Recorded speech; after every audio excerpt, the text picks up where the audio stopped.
is your hometown oasis. WOOP LP Cleveland. Whoop Island. Radio 99.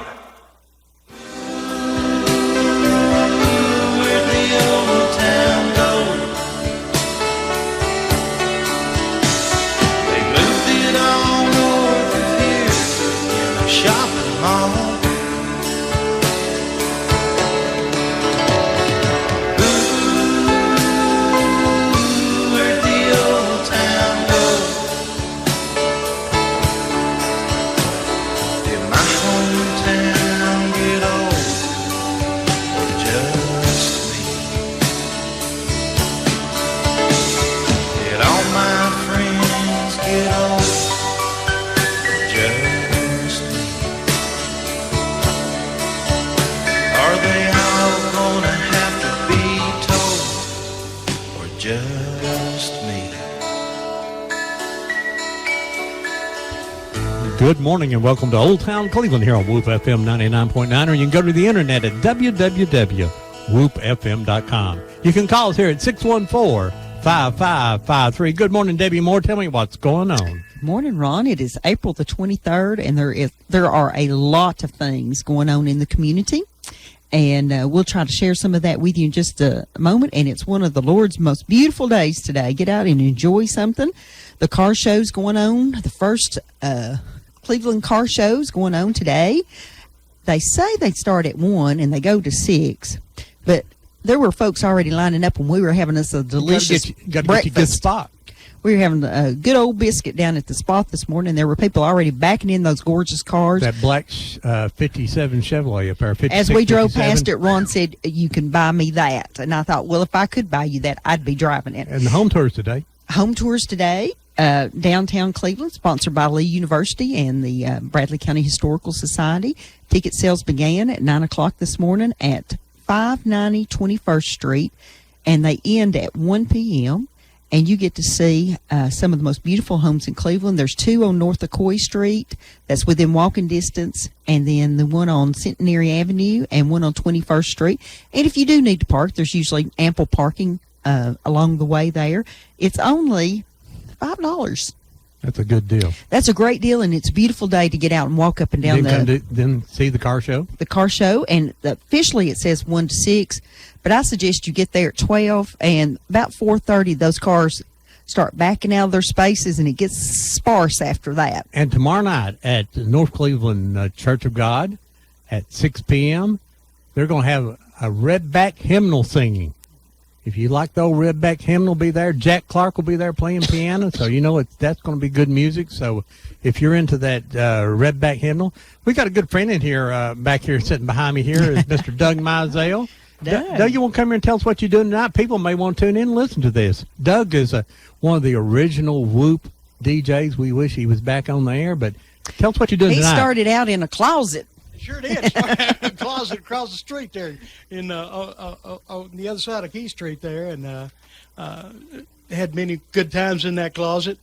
And we got a pretty good listenership over the years. And when we made the transition over here, I came over in a box of mic cords along with the equipment and started shop over here. And a lot of you probably remember me as the Duke of Whoop.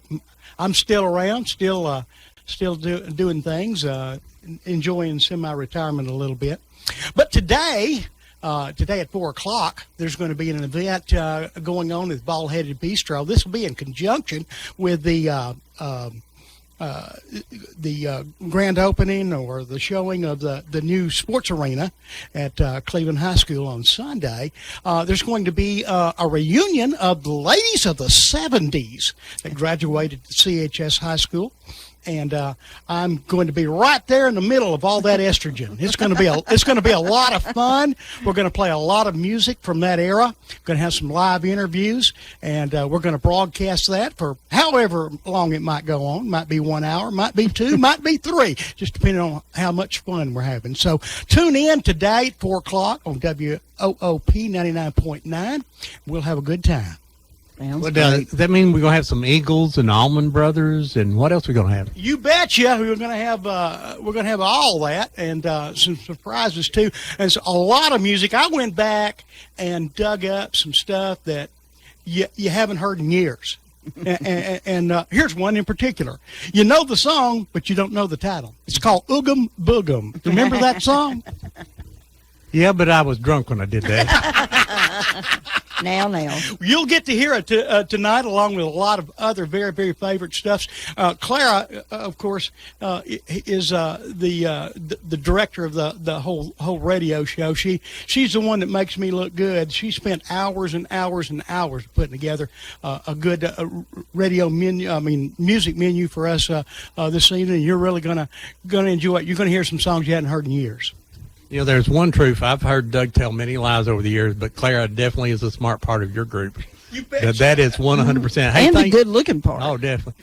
Doug Mizell will be here.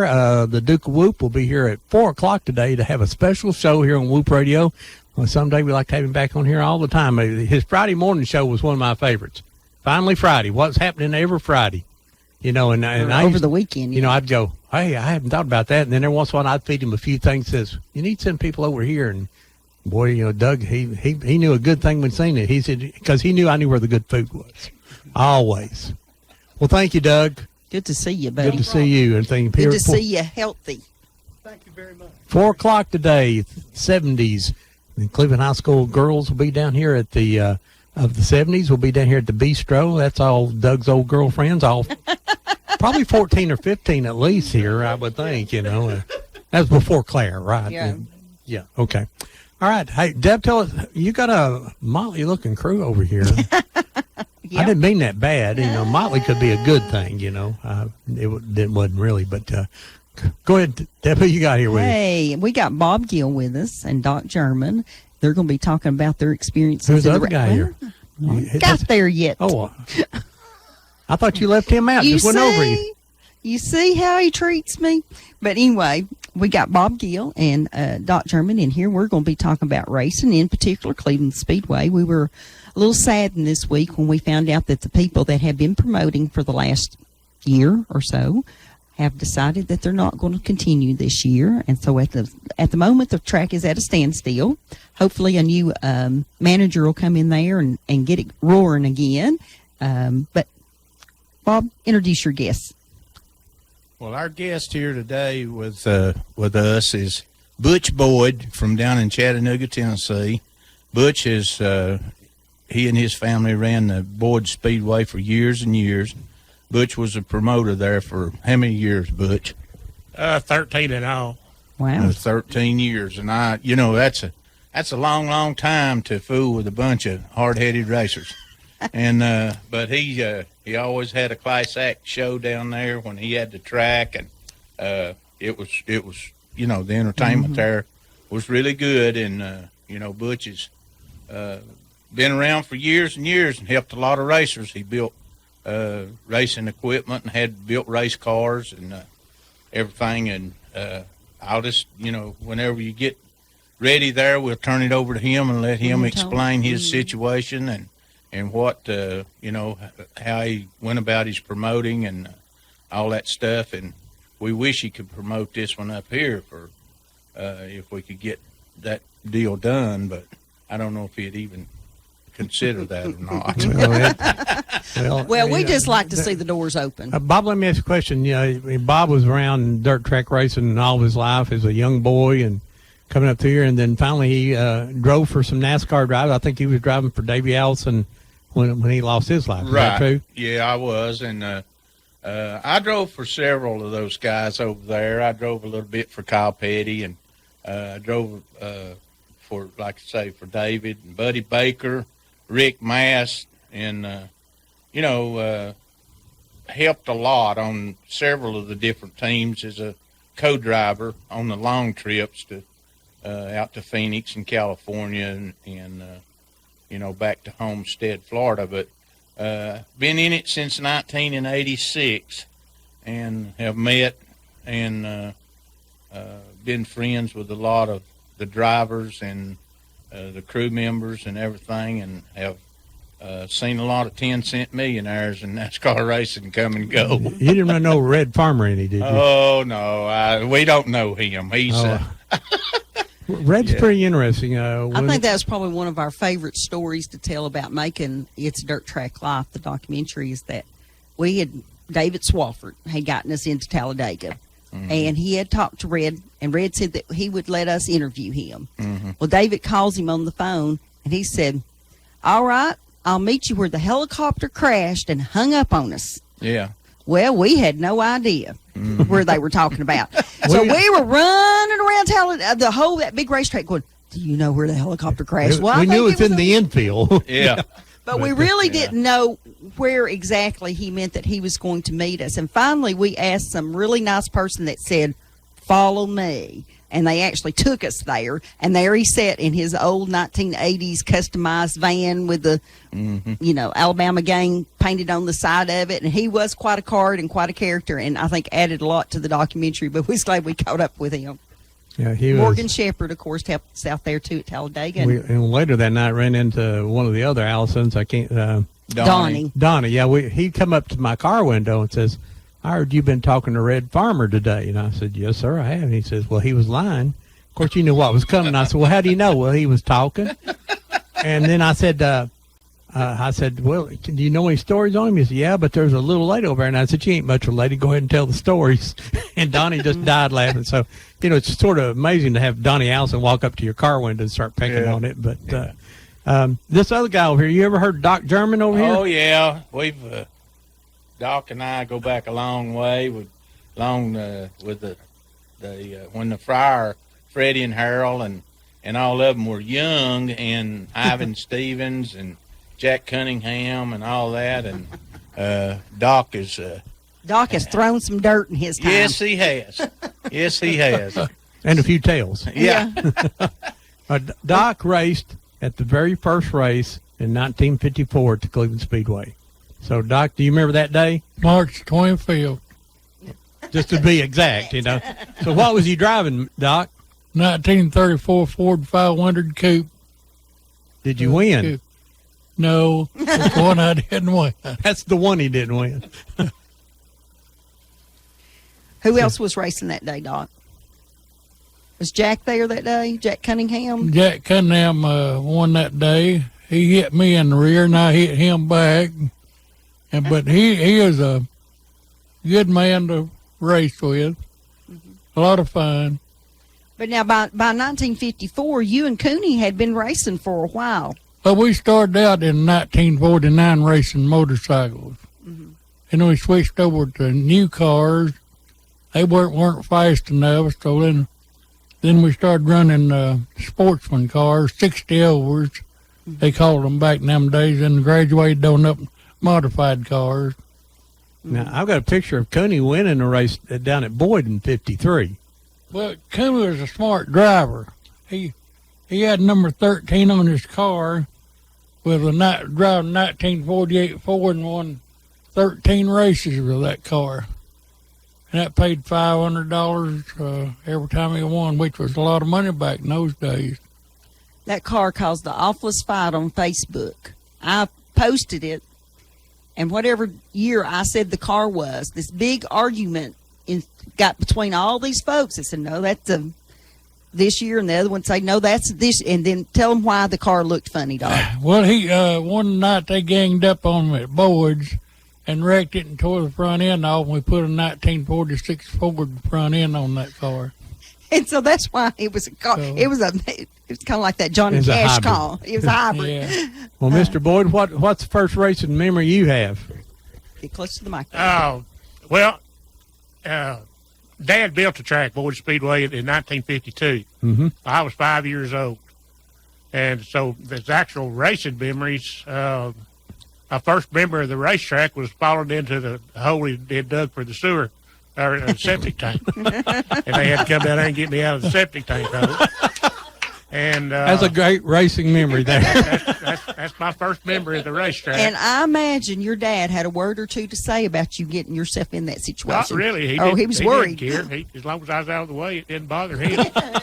But my actual racing memories was running around the concession stand in foot races with Harold Fryer's son and daughter, and Buck Jack's daughters, and it just they used to be just a whole bunch of kids that were actually too young to pay attention to the races, we actually we had our own races. We just raced, just up and down around the concession stand and play ball and do all that stuff. Then it was a few years later before I finally got the racing bug, and like about 58 or something like that, when I actually got old enough to understand what it was besides the competition. When did they change Boyd over to a asphalt track?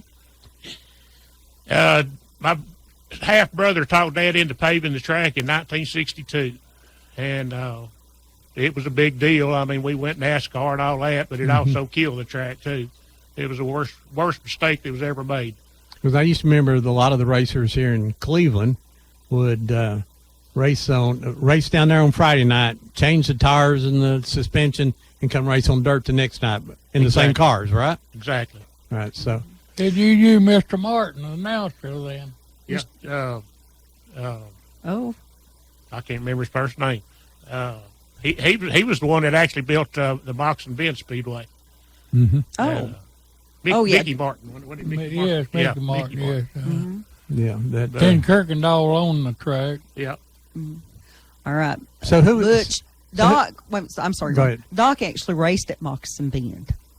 I mean, isn't it funny to meet people now that actually he raced Moccasin Bend, Ray Athens, County. Boyd, Ray County. Where else did you race, Doc? You went across the mountain and raced somewhere. Boyd Speedway, in my days, it's the best track around here. You can run wide open on that track if you had a good handling car. And other tracks was kind of hard to do that, but it had that white clay on it, and the car would really stick to it. That's what I say. When it was dirt, it was the best track around. And then they paved it, and it was still the best paved track, but it would just cost so much more to run asphalt that it just basically killed it. And plus, the cars that they could run Cleveland and all these other tracks and not have to spend the money to buy asphalt tires. And plus, asphalt's much harder on the engine because you're stay hooked up all the time. Right. Yeah. So that was, in my opinion, the worst thing. And I ran it for 3 years when it was asphalt. But it was a whole lot less work on me. But I never made any money with it on asphalt either. So now when did it go back to dirt then? Yeah. Well, actually, Mother sold the track in 75 to Keith Tenney in Chatsworth, Georgia. Mm-hmm. And he dug the asphalt up and made it back dirt. But instead of using the white clay that was actually native to the area, he brought red clay in from Chatsworth, Georgia. Like we had up here. Right, exactly. Yeah. And it was a good track, but it wasn't ever as good as the white. And then when I had it back again and we had to resurface it, I went out there and dug a big old hole in out beside the racetrack and dug up all the white clay and put it back on the track again. Mm-hmm. And it really became a fantastic track again after that. Now who's running the track today? Do you know? David Duplessis. Okay.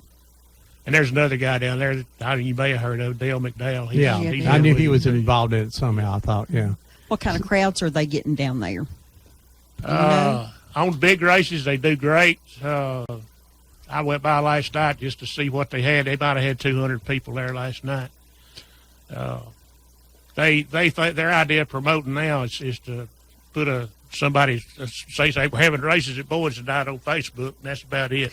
Well, that's something happening with Cleveland. They didn't even have a sign up saying race tonight or this is special tonight.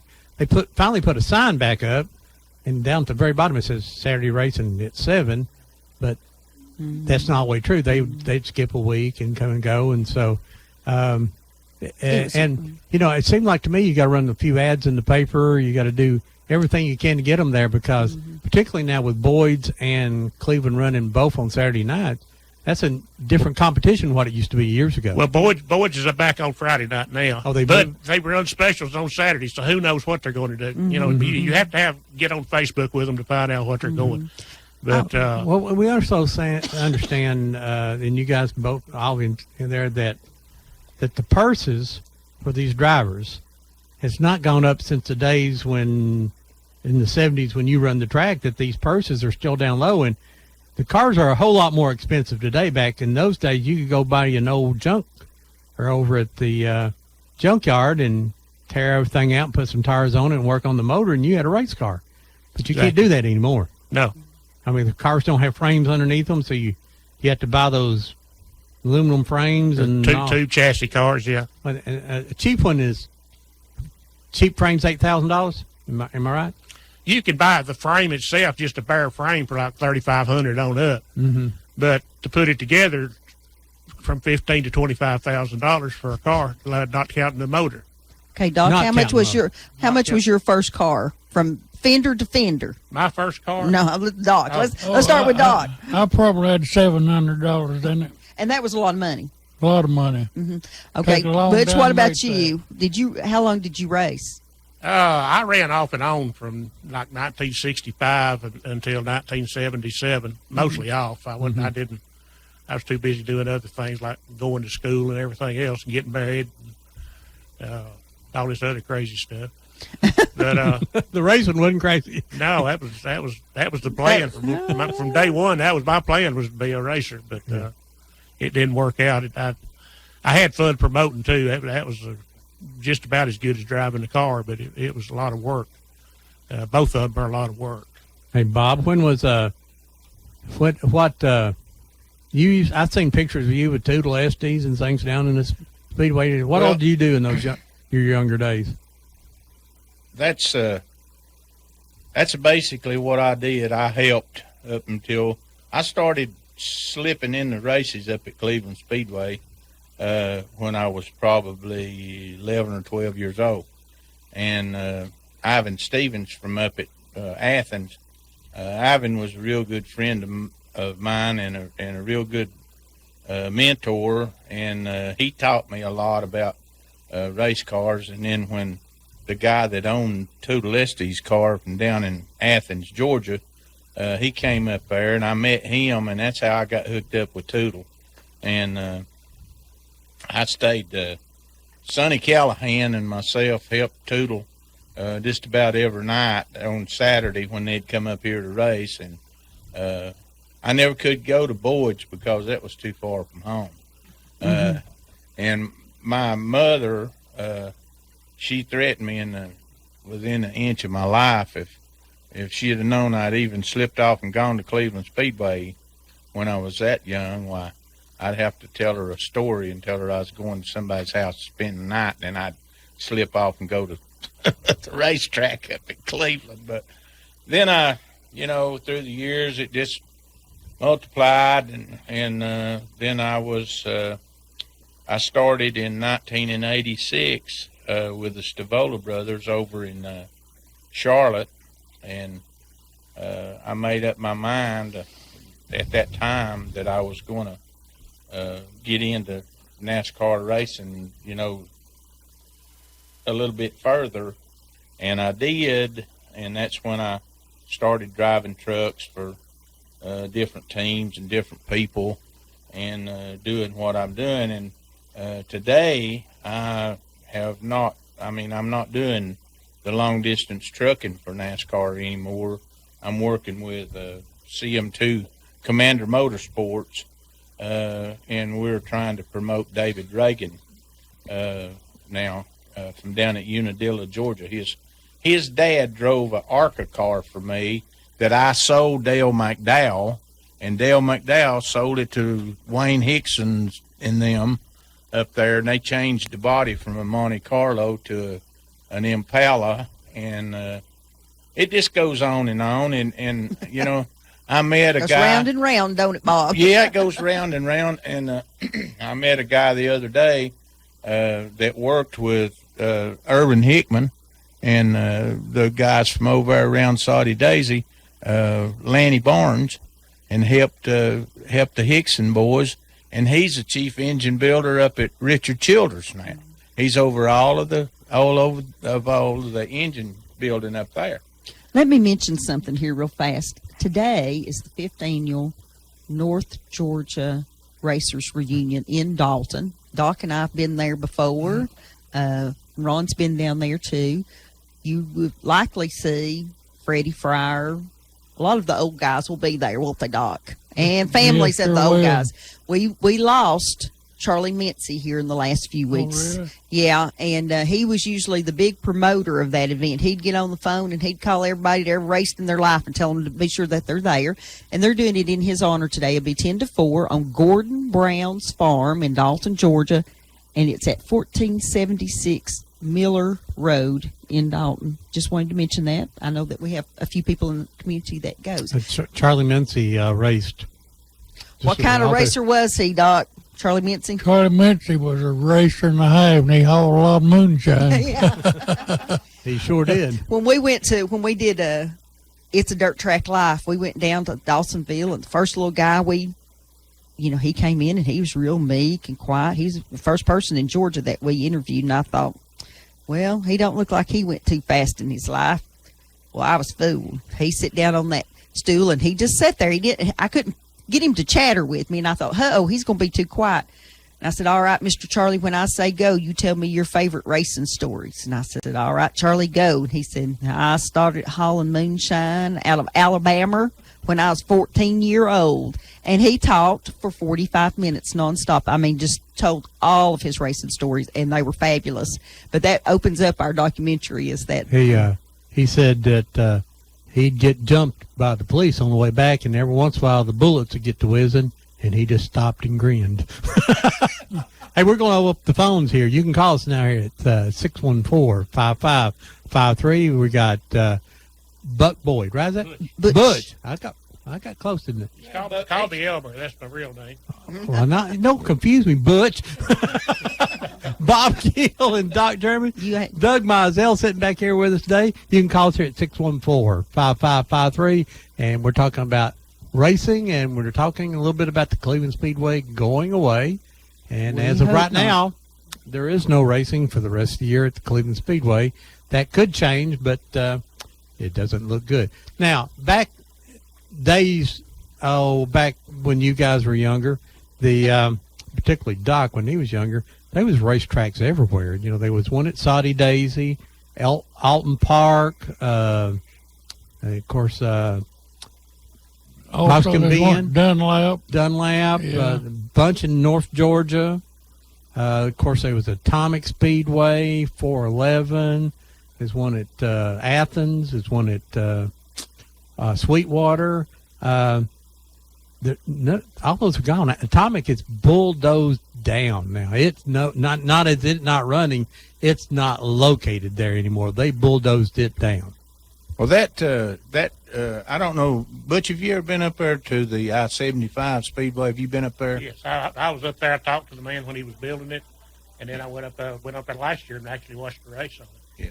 Now, where's that at now? Sweetwater. Sweetwater. Okay. Yeah, and I mean they're supposed to be having a big show up there. Is it this weekend? Yes, I think they had. Well, the first night I talked to Dwayne Mayo, and he was going up last night. So evidently they were qualifying Friday, and then the big races on Saturday. If you don't have anywhere to go and want to go to a dirt track race, they've got a tier, what they call tier parking up there. Mm-hmm. You drive your car up there, and you can sit up park on one of the tiers, pay down there and get your ticket, and they just let you drive on up on the hill, and you can see right off in the racetrack. That's pretty good. Yeah, and you can sit in your own car, and I think, don't they, Butch, don't they have an AM station that you can tune into or hear they did, I think, but I don't know if it's still in operation or not. I don't know if they have that or not. They've got some of the nicest facilities for the places that you've never heard of any track in this part of the country. The track was really built right when it was built. The only problem is they built it too big. It was going to be a 5/8 mile track, and I wasn't it Mr. Martin that built it. Right. And I told him then, I said, that's too big for these cars. You're going to get somebody hurt. And sure enough, the first practice, Scott Bloomquist and some of the others were down there, and they were running like 165 miles an hour at the end of the straightaways. And Bloomquist loaded up, told us that this is too dangerous. Somebody will get killed on this racetrack. These cars aren't built for that kind of speed. And he never would go back up there. So that's I-75 Sweetwater. Right, but now they have built third mile track in the middle. Right. It's actually made it better because it's moved the track away from the inside wall, and you can see everything that goes on up there. That's good. It's really a nice facility, and the concession stands and restrooms and all are first class. Well, you know, at one time, I read when we were working on the dirt track documentary, I was working on it, and then we done we went and done a thing for the Travel Channel over in Middle Tennessee at called it in Hohenwald, Tennessee. We went over to a track over there, International, yeah. Tennessee Little bitty International. town. Yeah, and they were only 9 tracks left in the state of Tennessee at that time, and that was Boyd and Cleveland being 2 of them. So, and Boyd's actually, I don't even know if we don't even count Boyd as Tennessee. It's actually a Georgia track, isn't it? They called it the pits where they pit right now is Tennessee, and the racetrack's in Georgia. The racetrack, the Georgia state line runs right across the north end of the racetrack. Well, Butch, I know your family didn't own Boyd's just in the last few years, but when we got ready to make this documentary about dirt track racing, Cleveland was owned by somebody else at that time, and they would not even let us film on the premises. And we called Boyd's, and they said, well, y'all just come on down here. We were up on the flag stand. We were out in the pits, and I was really surprised how under control those pits were. And I'm sure that was a tradition down there that your daddy probably started, but it was, and it looks really good on film. And I was up in the announcer's booth. I mean, we were all over that place. And did we go once or twice, Ron? Twice? We've been there twice. We're getting a call here, buddy. All right. Go ahead. Good morning. You're live on Old Town Cleveland. Good morning, everybody. I know everybody there, but I ain't gonna take time to say good morning to everyone in there. How are you? This is Bullet, y'all. I heard you mention Robert on your show this past Wednesday morning. You was talking about this good-looking, handsome guy, and I started calling and say you was talking about me. I think. That's who it was. Yep. No, No, that was me, Bullet. oh, was it you? Yeah. Well, that's 44. I know Doug Mazel's in there also. I ain't talked to him in a long time. Well, Doug's here. He's going to be here and do a radio show at 4 o'clock today. Yeah, I think you're going to be talking about Cleveland High School, aren't you? Yeah, he'll be talking about Cleveland High School. That's right. Just a little bit. They're dedicating their brand new gym over there, a new $11 million facility opening up tomorrow. So if you get a chance, go out and see that. Yeah, I am. I'm gonna go by and go through it. They say it's 1 in a million. I don't know, but I'm gonna. It's $1 in $11 million. Dollars. $11 million for a gymnasium. Huh? It's amazing, isn't it? Yes. Well, you don't. Talk to you later. All right. Thank you. Well, while we got just a minute here, Ron, I want to promote my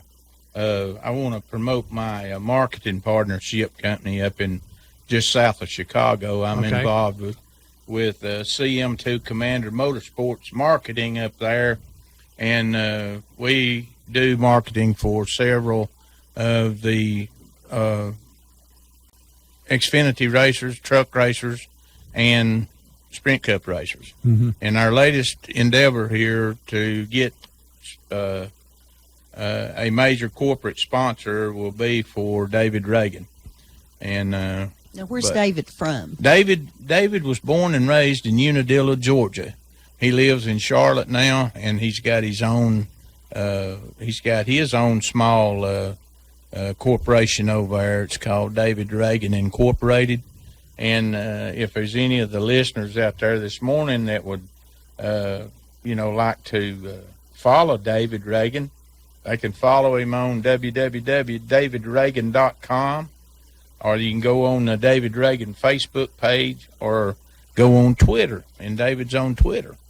And but you can also see our presentation for David at me, R. Gill, Gill, at cm2agency.com, and you can pull that up and look at our presentation that we're pitching to several major corporations right now for sponsorship. Yeah, boy, it takes the bucks now to race, doesn't it? Yeah. Doc, And, I'm sorry, my brain just goes like a squirrel running across the road. Did you have a NASCAR license? No. No, but a lot of racers from your time frame were the very first people to get those licenses. Because I've looked through many old scrapbook.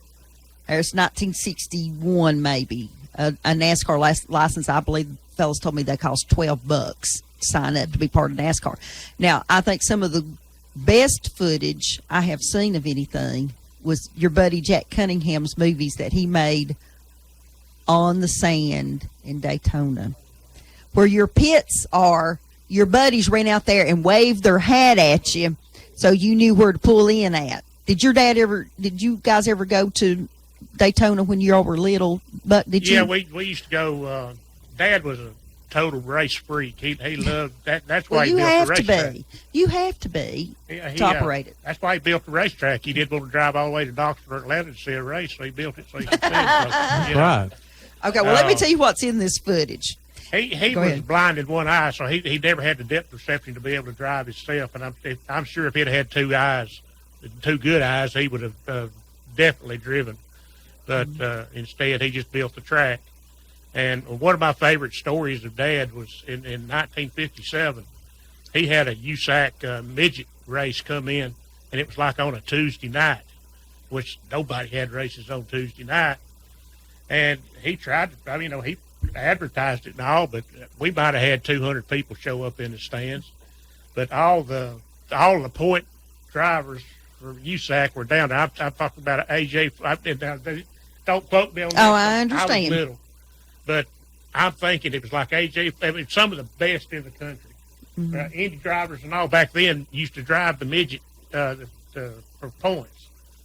And it was one fantastic race. They were racing, and they back then they didn't have the full roll cages, and the cars would jump over the little Nerf bar, and the right front tire would get up in the cockpit where the driver was, and the driver would actually take their left shoulder and push the wheel back off and keep on going. And I was just totally, I was totally amazed at what they were doing. And what was really funny to me is Dad didn't sit up on the top where the announcers and all was that night. He went down and sat in the stands with a few people that watched it. And I went out there and sat with him. And he was grinning from ear to ear the whole race because it was just one fantastic show. And I think back then, that particular night he lost like $5,000 on that race. But he was so happy because he got to see all the people he had read about in all these magazines. And they came his to him. racetrack, And he was tickled to death. And he was just so excited about that race. And most people never even knew he had that thing. Butch, are you aware of anyone? I'm sorry. Are you aware of anyone that has early movies of Boyd's? No. See, when we were doing this last documentary, we really wanted to include Boyd since they'd been so nice to us. I believe I talked to your sister, maybe. I talked to so many people. I don't know who I talked to, Butch, but I just never got anything. And the only reason I ended up with footage of Cleveland, and we actually have footage of Cleveland on the very first day that they ran, movie footage, because Jack Cunningham's daughters trusted us with those old ancient movies. And Billy Fryer saved those things. I'm gonna tell you a little tale here about Butch. And Butch, you're welcome to defend yourself. Well, no, I mean he'll agree with this. You was talking about Red Farmer a while ago, and I think I told you and Deb this story one time. They had a asphalt race down there at Boyd's, and Marty Robbins was there, and Freddie was there, and all of them. Bobby Allison was there, and Donnie was there, and they were, and Red was there. So Judy Corn worked for the TV station down there, and they talked her into taking a cushion. I don't know, Butch may have had something to do with this. He probably did. But anyway, they put a cushion off the couch up in the announcer's booth in Red's car and took a piece of rope and tied her in that car. You remember that, Butch? No, Otis Gaither had the track at that time. Okay, all right. But anyway, they got her in that car, and Red took her around the racetrack. Well, he rode her around there a couple of good slow laps, and then all at once he carried it down the front straightaway and just dumped it off in the corner. And he did that about 3 laps, and he came back in there, and she had on a light blue pair of pants about the color of Ron's shirt, and she had wet her pants. It scared her so bad that she wet her pants, and I'm telling you what's the truth. I thought Red Farmer was going to have, I thought he was going to have a heart attack. He was laughing so hard. He was pointing at her, you know, and it embarrassed her. And finally she figured out, you know, this is a joke, and I'm going to have to get over Go with this. the role. I'm going to have to go with this. So then she started joking about it, but everybody just, I mean, they Oh, had Freddie Fryer still tells that story in Oh, horse slaps. Yeah, Horse slaps. it was funny. It was really, really funny.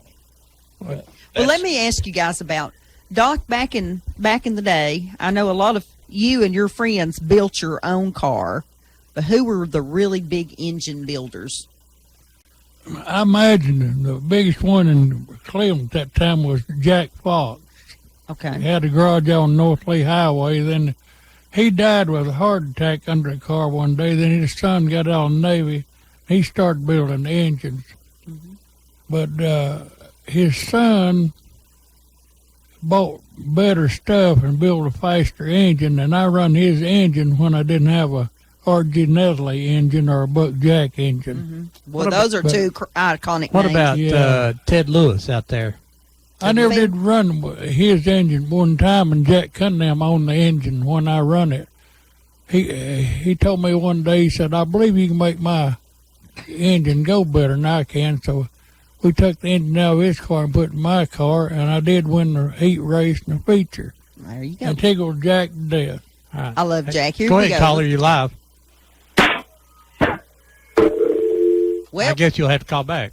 One of my favorite Jack Cunningham stories was that one of the last races he raced down here at the Cleveland Speedway. He had been out as a heat race or something. Maybe a feature, his 25 lap feature, and in about 20 laps he pulled into the pits, and they all ran over to him and said, "What's wrong, Jack?" He said, "I just got tired." he just pulled over. He did. I just got I tired. just got tired. Good morning. You're live on Old Town Cleveland. Yeah, I'm going to ask your guest a question. Go right Go ahead. ahead. I was wondering if they remembered racing against Wayne Fielding from Knoxville. Oh yeah, Wayne Fielding, boys. Drove a green number 2, 3443 Windward Coupe. Yeah. Doc's only 85, and he can remember like that. Are you related to the Feldons? Yeah, he's my cousin, and he'd won so much up at Broadway Speedway, Fate Irwin paid him money to go somewhere else. We've heard those kinds of things. He used to pull that green 3440 number 2 coupe. The Right. boys in Cleveland went a 37 Chevrolet coupe, and it made a funny noise, and they always told me it had an airplane engine in it, but I never did see under the hood to see. But Wayne Fielding, and he had a cousin out next to Paul running a blue number 22. Right. I think they were first cousins. Both of them were good drivers. I think I actually have on the movies from Moccasin Ben, the Feldon boys are on there racing. Yeah. Yeah, Wayne. And I think there's some movies of when they wrecked the wrecked car, too. And I've always been told Wayne run a grocery store in out Fountain City at Knoxville. Is that right? He did. He died working in his grocery store. That's crazy Yeah. after you drive 160 miles an hour to get killed in a grocery store. Yeah. Yeah. He was on the telephone. Giving an order to a wholesale company, and he just fell over dead. Oh, okay. I thought somebody had murdered him. Okay. Now, they put him in the Hall of Fame at Atomic Speedway before that, didn't they? Oh yeah. He was in there, and I was up in Knoxville. I live in Chattanooga now. In fact, Debbie, I met you and Ron down at the reunion there in North Chattanooga. Yeah. Okay. That's a fun I was reunion. Last week, and I went by and saw his wife. She's still living. She's close to 90 years old. Yeah. Well, now you need to shake all of your family tree and see if any movies fall out. Well, there's. I've been told that his mother, Wayne was the only child. I've been told that his mother kept a scrapbook on every race he ever ran, and I think it's stuck somewhere in storage. Wayne just had one daughter, and boy, I'd love to get a hold of it. Well, you need to be real noisy and find that, because what happens is it ends up getting sold out of those storage buildings, and that racing history, I'll assure you that there's lots of racing history out there that's under people's beds. Oh, yeah. Yeah. Now, my mother kept all the stuff, Race cars in 1948.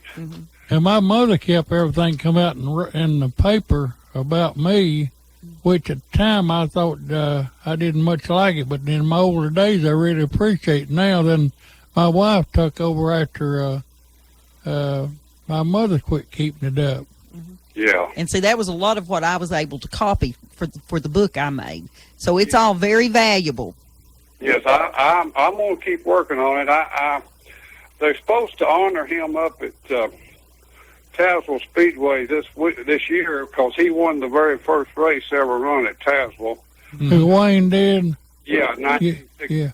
1965. What was he driving then? Do you know? 35 Chevrolet Coupe. A sedan, a four-door sedan. I've got a picture of it, and they're very. There hadn't been many race cars made out of four-door sedans, but that's what he had, a 35 Chevrolet. Okay. Did he leave the doors on it?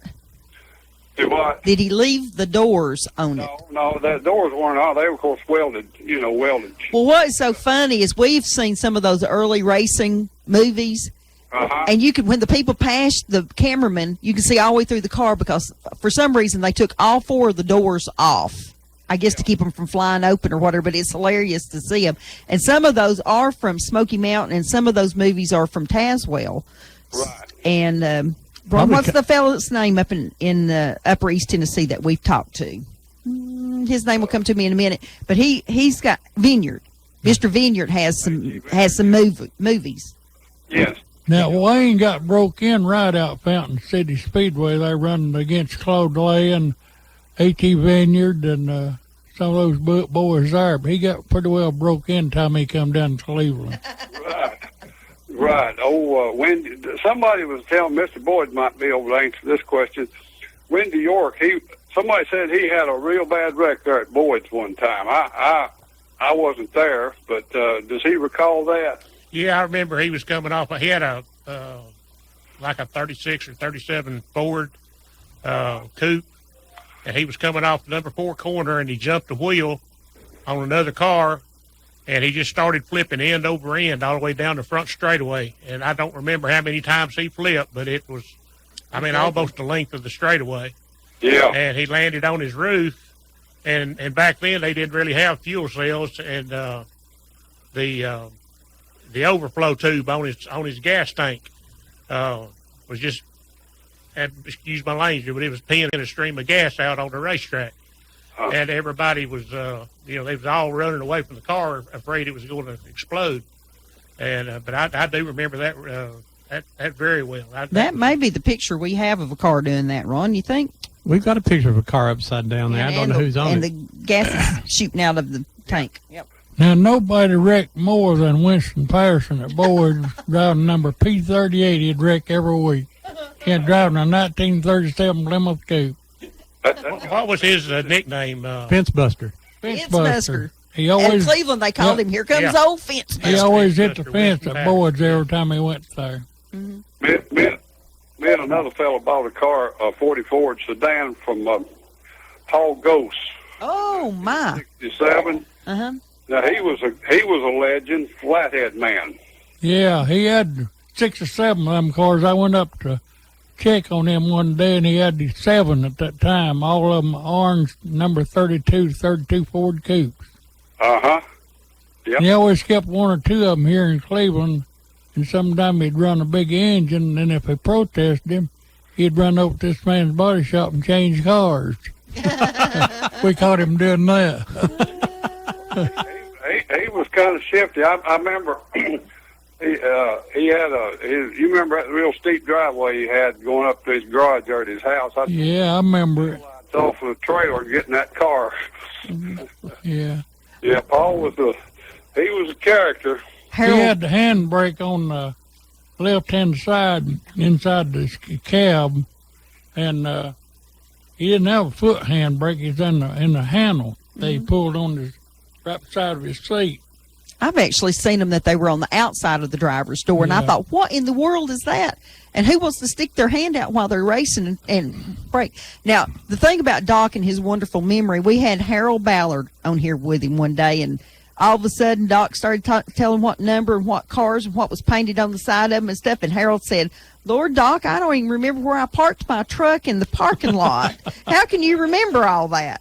But he's a wonderful blessing because he can tell you really good stories. Now, Paul Ghost always pulled his car with a 1940 Ford Coupe. He was a pretty good character once you got to knowing him. He was really laid back. He was the most laid back guy. I don't think anything ever excited him. I met him one time at Northgate Mall in Chattanooga, which really surprised me. And I never did find out what he was doing in Hamilton County. He ran a lot of races over Selling liquor. didn't he?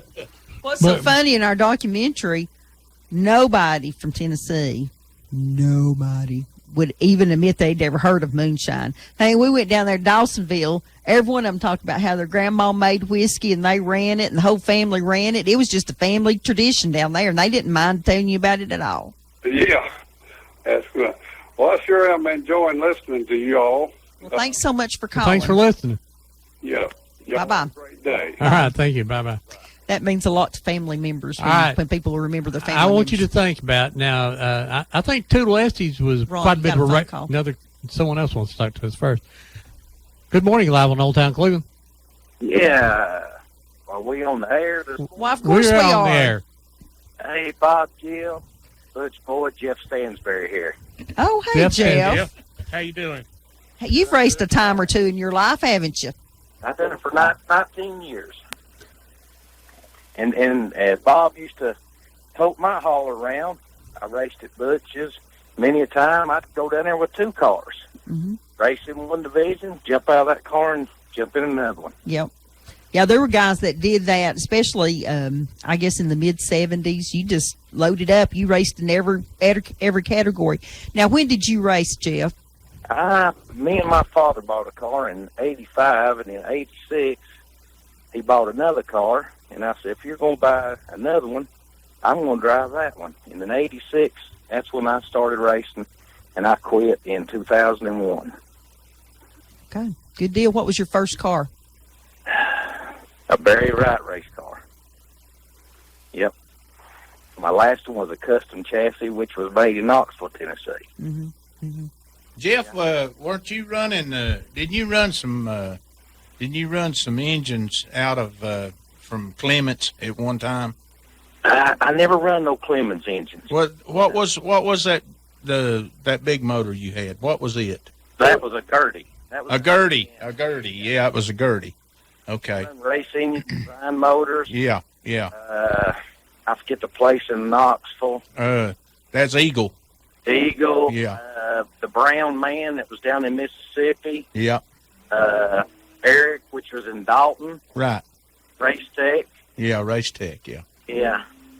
Yeah, I was trying to think about that, but that was a Gertie instead of a Clements. I've been talking to Jeffrey Clements' dad over at Clements Race Engines over in South Carolina, and they're working on an RO7 program for Mike Mittler racing out of St. Louis. He's got two trucks that we're trying to promote, some younger drivers, and Clements is building those motors for those trucks. And but I was trying to think about that the other day. I was thinking about,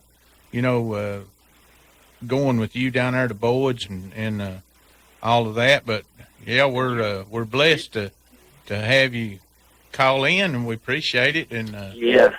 You took me to some asphalt races. I run some asphalt. I really feel like that was more of my calling, but there was not enough in this area for me to transfer. Yeah. We went down, didn't you go to Huntsville there one time with me, and we took you down there and you raced that, did you race that dirt car down there on asphalt?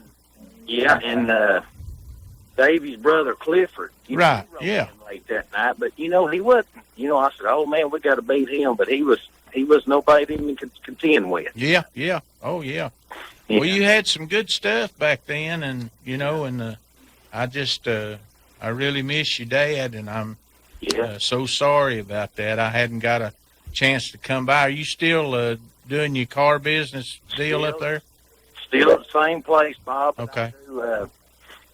I travel, 3 and 4 days a week. Yeah. But Doc German, I remember him. I never remembered his racing days, but Yeah. I remember his car lot out on Spring Place Road.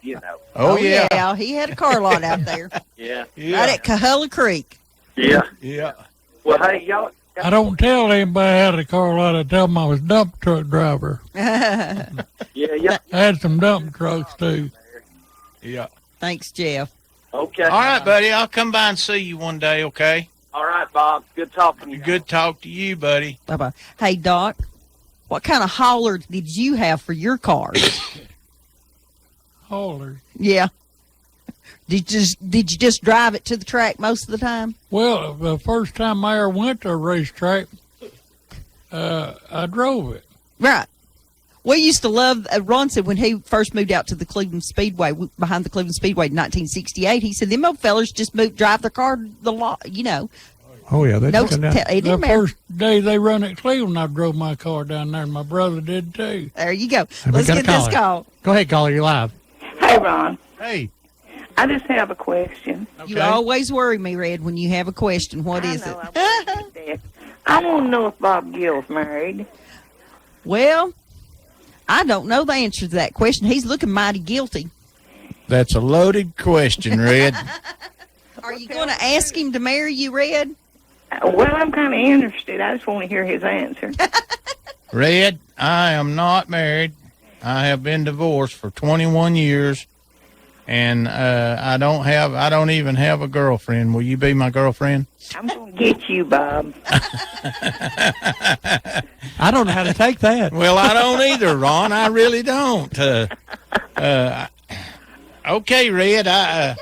Now that you got my face real red, why, I don't embarrass too easy. But that's, that was a loaded question, sure enough. No, it wasn't. It was just wanting to know. Now, Red Bob's a nice guy, though. You did a good catch in him. Okay. Yeah, he's a lot better than that Bob Evans. Keep on. But now let me tell you something. I heard. Now I'm fixing to get her to. She might say something ugly, Ron. Get your hand on the Okay, button. get my hand on the button. Because I want to hear it. I'm gonna let it go. it's there's a guy that calls in down here, and I heard that Red was he was trying to get Red to come out to his yard sale. Bob Cash. Well, it is old Bob Cass. That's who that is that calls in here. And I'm sure Bob Cass is listening. And Well, listen to me. I didn't go to his yard sale. I did. all right, Red, had I'm good not going. stuff. I'm not going to say nothing else. Okay. Bye. Bye, Red. I just love our listeners and callers. Matter of fact, we had Jesse Ledford show up this morning loaning me a book from Murphy, North Carolina. We appreciate him, too. Now, I want to ask you a question. I heard a story one time, and I think this is true because I've heard so many. But Toodle Estes and Jack Cunningham were racing a race down here at Cleveland, and Toodles was hard to beat. Toodles was winning Cleveland quite often. And that Toodle and Jack got into a big mess over at the back gate at Cleveland, and they ended up on top of each other. You remember that, Doc? Much to the chagrins of Doc German, who finally beat Toodle Estes because Jack run him into the wall. Let's get this call. Doc Good just morning. grinning. Good morning, live on Old Town Cleveland. Well, good morning. This is the Doc German fan club. All right, the Doc German fan club.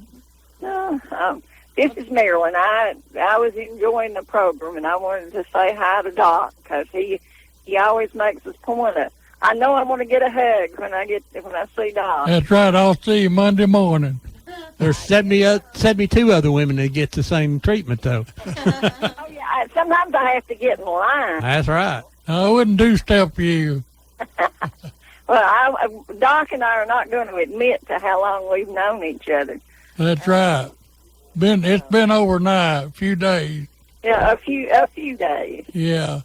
Yeah, and we wanted to remind everybody that the Arkansas Pond Stalker Fish Truck will be at the Farmers Co-op on Blue Springs Road next Saturday morning from 11 to 12, and they can call T at 478-2405. We can call an order in now, but we'll have to have them pretty quick to guarantee them that they'll be on the truck. Good time to get your That fish. sounds like a good bluegrass band, the Arkansas Pond Stalkers. Yeah, there That'd we be go. a great bluegrass band. Be a great name for a bluegrass. Somewhere and put that name on it. But I'll see you folks later. Yep. And the All right. Thanks for calling in, Bye-bye. Boo. Our little grandbaby's having her first birthday today, so there we go. We're going to have one of those days. All right, Debbie, it's time for us to take a break. We'll be back here in a few minutes on Old Town Cleveland. You've arrived. Wolf Island is your hometown oasis. WOOP LP Cleveland. Wolf Island. Radio 99. At Buy Here, Pay Here USA, we pay the most because we buy the best. And we make selling your car to us as easy as 1, 2, 3. 1. Bring your car, truck, or SUV to one of our stores. 2. We'll give you a free appraisal with no obligation. 3. Sell us your car. It's that easy. At Buy Here, Pay Here USA, we buy the best. We sell the best and we pay the most. Visit us in Cleveland, Dayton, or Chattanooga, or go to buyheresellhere.com. That's buyheresellhere.com. Restrictions apply. See store for details. Check into cash. Need a little extra cash right away? Who doesn't? Turn your car into cash at Check into Cash. Get up to $4,000 with your car title, only from Check into Cash. You get more cash with a Check into Cash title line of credit. Turn your car into cash today at Check into Cash. Visit checkintocash.com for the store near you. $4,000 title line of credit maximum, based on value of vehicle and ability to repay. Subject to credit approval. See store for details. After 135 years, Hardwick Clothes, America's oldest since 1880, has delivered on our commitment to produce the finest navy blazer in America. This limited edition blazer was announced as the style winner in Garden & Guns Made in the South Awards. Crafted in Cleveland, Tennessee, we use premium Italian wool from Vitale Barberis, custom Bimberg lining, and signature gold buttons. It's available through the finest men's stores or at hardwick.com.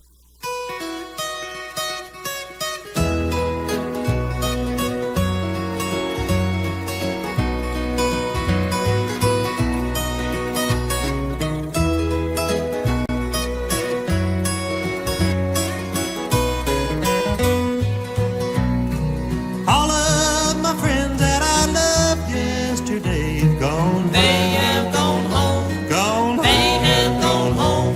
The songbirds are singing. The dell seem to say gone. They have gone home. Gone. They have gone home. They've joined the heavenly fold. They're walking the streets up here cold. They left one by one as the work here was done. Gone home. They have gone home. Gone home. They have gone home.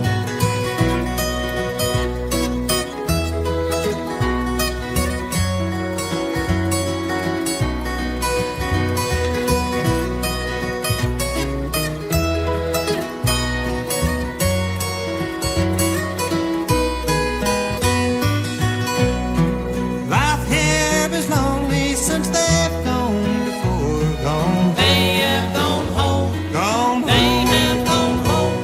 The old weeping willow that stands by the door sadly sighs. They have gone home. Gone home. They have gone home. They've joined the heavenly fold. They're walking the streets up here gold. They left one by one as the work here was done. Gone home. They have gone home. Gone. They have gone home.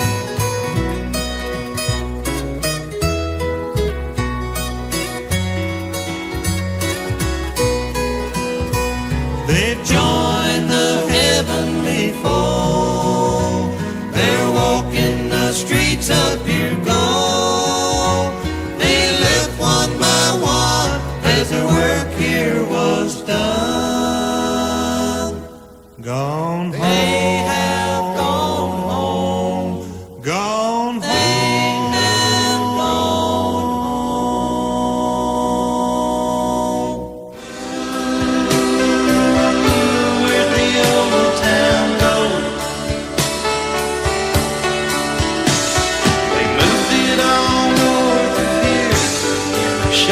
Mama.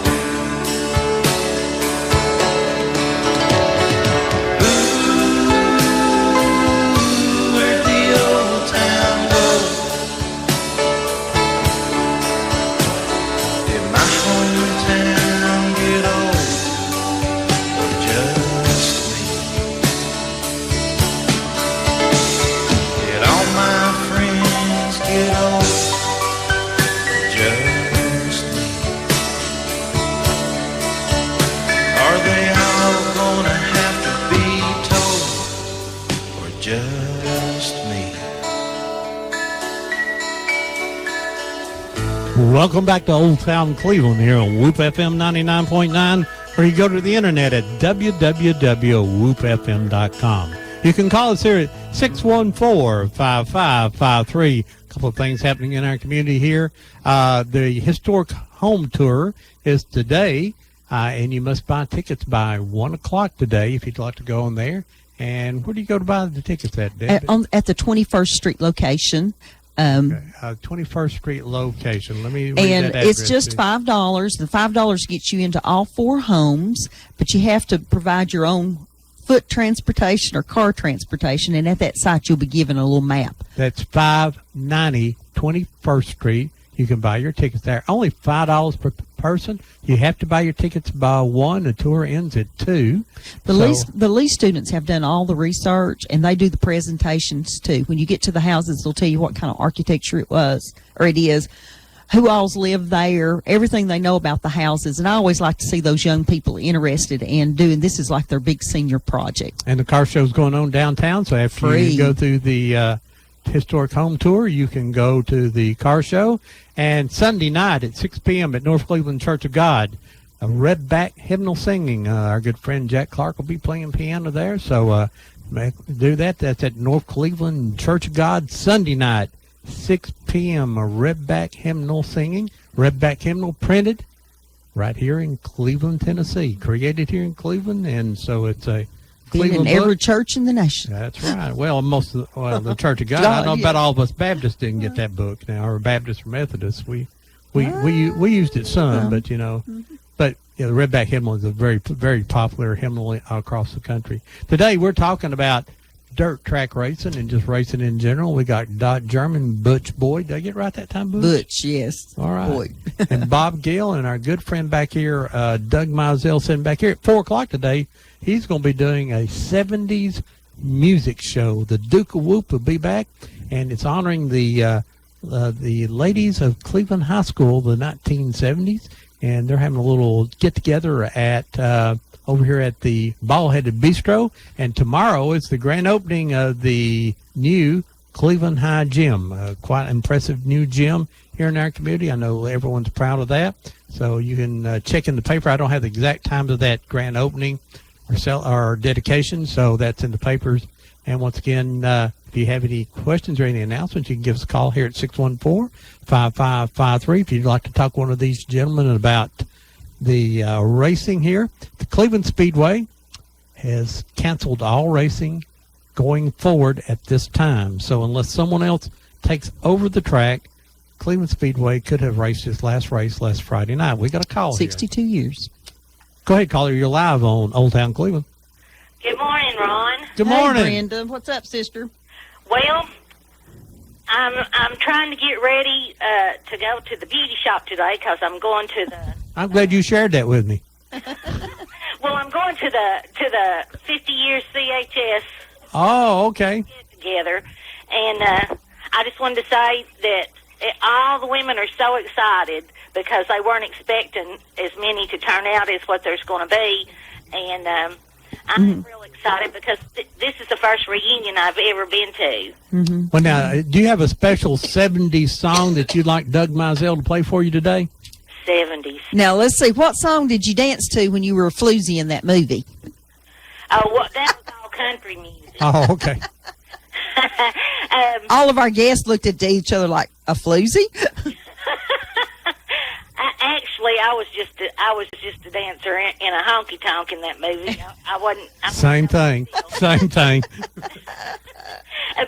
But I tell you what I like. I like Muskrat Love by Captain and Tennille. Muskrat Love by Did Captain you hear and that, Tennille. Doug? I heard it. Okay. Muskrat Love. I never, Doug's over here with no headphones on, so I don't know how he heard that, but good. I never really understood that song, Muskrat Muskrat Love. It's, I think it's against there are laws against that now. Sounds a little bit foreign to me. Yeah, to me too. Well, I've been enjoying the show. I absolutely love hearing Doc German. And I've just been having a good time. Tell Doc who your dad was, Brenda.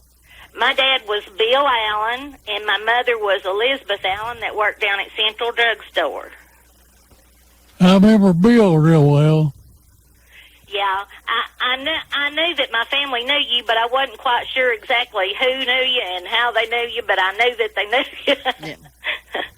But it's always good to hear you, Doc. I love your stories. Well, thank you. They get better and different every time. His memory's incredible. That's right. I love it. I love it. My memory is Not there, yeah. but I love hearing Doc. Well, Brenda, I think about the hereafter a lot. I'll walk in a room and think, what did I come in here after? Uh-huh. Yeah, but I'll eventually remember. All right, thank you, sister. Have a great day. Thank you. I'm going to be listening. Get your Now, hairdo done. Okay, now You know Debbie made 2 documentaries about me, don't you? that's right. You were the star of both of them. Man. Yeah. Let me ask you. Going on that's Mechanic why- Creek and Dirt Track Live. Yeah, that's why we did them. Actually, it's because Doc had such good stories. We decided somebody needed to record that history, so we did it. All right, guys. Let me ask you a question. Over all the years, you ran into a lot of racers. I want you to give me Now, do you mean that running into the cars Well, or no, running they or don't- just well, meeting well, people? meeting people. Who was the best racer you think you ever saw?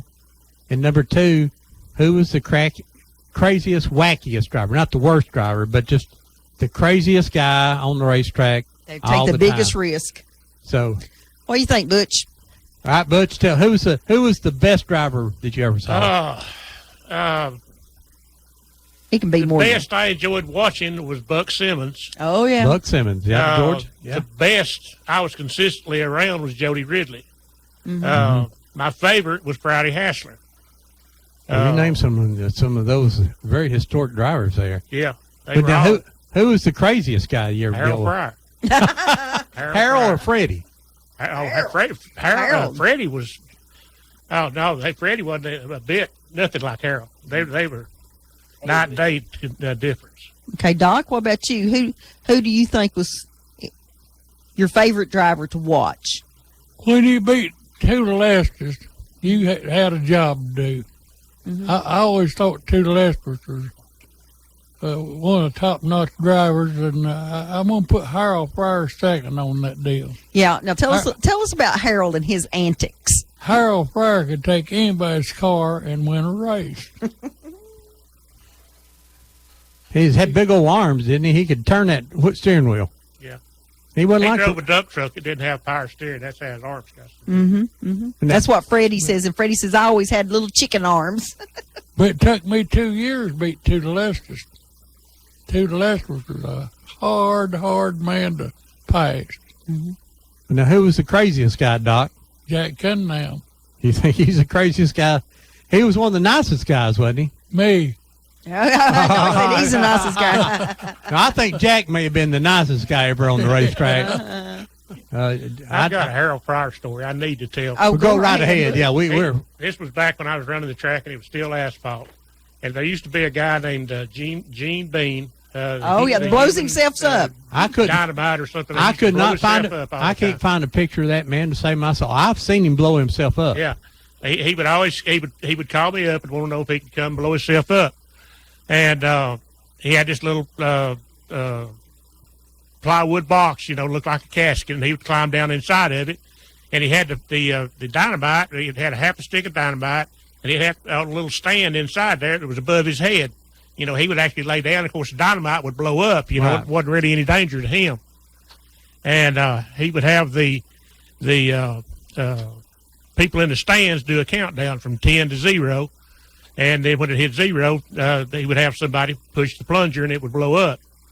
Well, one night Harold wanted to do it. He just begged to do it. He said, I want to do it, you know, and Gene had been out there like every 2 weeks for 2 or 3 months, and I guess Harold was kind of tired of watching him.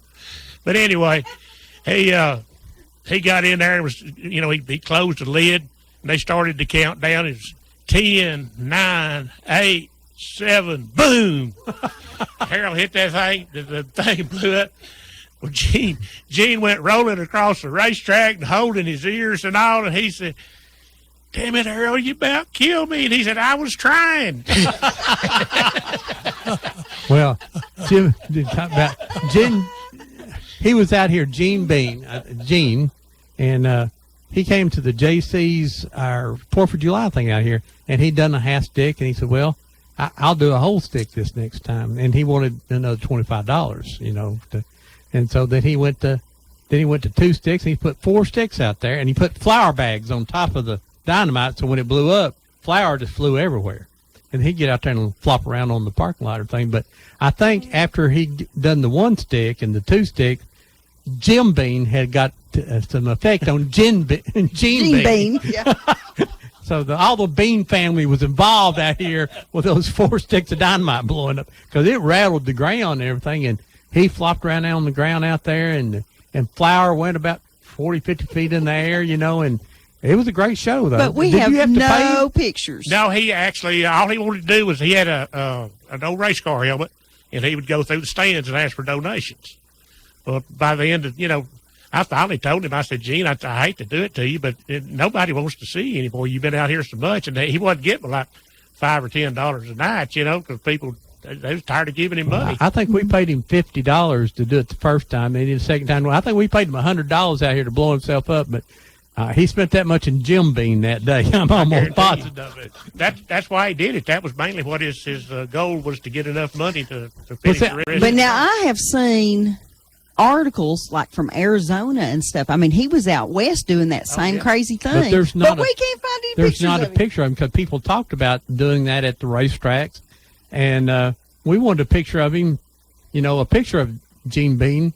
And there's not one anywhere. But I can't I'm find sure there are some family. of them. I can't find anything, but you just haven't found. We right tracked there. down a daughter that lived in Hamilton County, but then we never could get a response from her, so we thought maybe she was moved or deceased or something. All right, Bob Gill, what's your your best driver and the craziest one?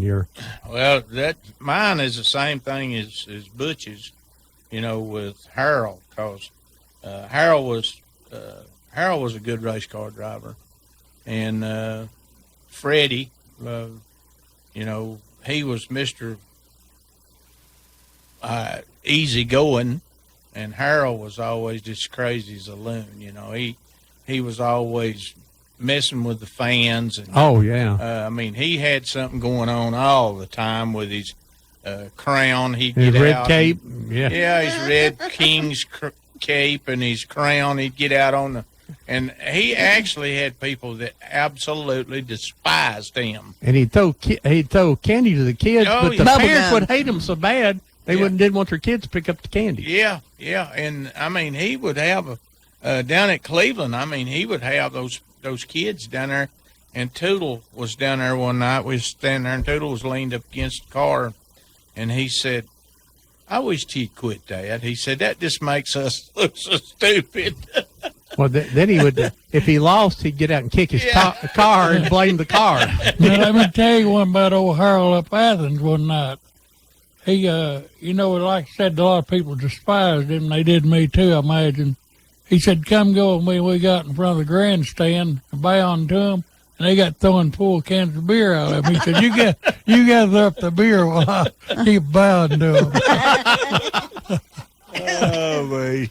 But everybody we recorded had a Harold Fryer story or a Jack Cunningham story. You know. Yeah, well, now Freddie. Fryer, Harold. I was talking to Freddie back when we were doing the documentary, and I said, "Well, Freddie, I remember when I was a young boy and being down to Cleveland Speedway. So one thing I remember the most was one night there was a 8-car heat race. You were the inside pole. You got to the end of the first stretch, and you turned right. And it's the wrong way to go there at the end of the first. And took 6 cars out of the heat race. And Freddie says, anything else you remember about me? I said, no, I just one of them real popular ones there. But there was actually an ad in the Cleveland paper, and a lot of this was staged. I know, this wasn't WWF wrestling, but, they done things to draw fans back in those days. And they had ran an ad in the Cleveland Daily Banner that said wanted poster. Anyone that could beat those Fryer brothers, and named them and called them scallywags and everything like that. And they actually put a bounty out on them. Now, I don't know if it really got more people there, but I'm sure there's more people came down there to see. Freddie won a lot of races and Harold won a lot of races, but they actually had a ad in the paper here to do that. Well, back when all the guys were running down there, Butch's on the asphalt down there. There was just to name a few. There was Bob Burcham and Fred Slayton. Yeah, and what was his name, Butch? You called his name there a while ago. Friday Hassler. And, all those guys used to come down there at Butch's track on a weekend type basis, and I mean, they ran everywhere, but they'd always try to get back and get to Boyd Speedway on Friday night, wouldn't they? I mean, Only track running. yeah. And, they would go everywhere. They'd go to Birmingham, they'd go to Huntsville, and run 2 or 3 nights in a row like that, but they always try to get back to run down there at Butch's and on Friday night. And they would put on them one heck of a show down there, wouldn't they? I have run 8 races in 1 week, twice on Sunday. And that sure does get tiresome in keeping your car up, too. But when you owe a whole lot and you enjoy racing, you'll try it. Would you have something to say, Butch? Well, I don't know where to start. I've got you name a subject, I can pretty much come up with a story for it. Mm-hmm. But, that's, I was going to tell about Jody, but at that particular time, in 71, 2, and 3, I ran the track. It was asphalt. And Jody had this little Falcon with a Boss 302 Ford motor in it. And he was the national. I mean, he beat people all over the country with that car. He won every race I had for 2 years, solid. And in all honesty, put me out of business. Because nobody else would, I was actually paying $1,000 to win on Friday night, and nobody would come race. When I finally had to close the track down, I had $1,000 to win the race. Jody showed up for it, Buck Simmons, and 3 cadet cars. Ran for $1,000 to win the race. Because nobody else would come. They knew they couldn't outrun them, so they was just, And I said, well, I can't afford to keep doing this because nobody wanted to watch just 2 cars. Basically 2 cars race and 3 others riding around. What about old Bob Ritchie? Bobby Ritchie was a good driver. Yeah. He's a character now. Uh-huh. He's a character today. I don't know how he was back then, but yeah, he's a great guy, though. I really like Bob. Super nice guy. I really like Bob. Yeah, he told some great stories about his racing days. He said he got in a fight one time, and they said they put me in jail. He's down somewhere in North Georgia down there. North Georgia Speedway. Yep, they said. That's the day you hit Biddle in between the eyes with that ball peen hammer, and it looked like a unicorn. He had a great big blue knot. He said he started to hit Biddle with his helmet, and the helmet strap come off, and the helmet went flying through the air. And he said then Biddle hit him right between the eyes. He said, didn't they put you in jail? He said, they serious about it down there. He said, everywhere else, they just make you stop. That's one thing I can say about Butch and his promotional deal down there. You fight down there at his track, he'd try to calm it down, but if he couldn't calm it down, the police officers that he had hired down there could. Well, a lot of people don't realize that we're talking about Donnie Allison and that one of the reasons that NASCAR really made it big on television, I think it was the very first race on television, Donnie Allison come around, Cal Yarborough got into each other, running each other off the track, and got down in the infield and took off their helmets, started waylaying on each other, and then Bobby come around, stopped his car, come back there to help, and Deb. So we'd been down, we just met Donnie Allison, literally, And then we were sitting at home, and I told her that story. And then this commercial come on, and here sits these two old guys by a camper at a racetrack, and it's Bobby and Donnie Allison sitting there cooking out. And all of a sudden, this guy runs across the screen and knocks Donnie Allison down. It's Cal Yarborough. And I'm just dying laughing, saying, that's the funniest commercial. And Deb says, what? I don't get it. I said, well, So he had to that's explain- Yarborough, and that's Allison, and that's, Then we 'cause- looked it up on YouTube, the old videos on there of them getting in that big fight. Well, that's sort of, I think that really just, the people, there's speed, wrecks, and fires, and then fights. That was everything everybody wanted on television back in those days. So, but that's, how many years ago has that been?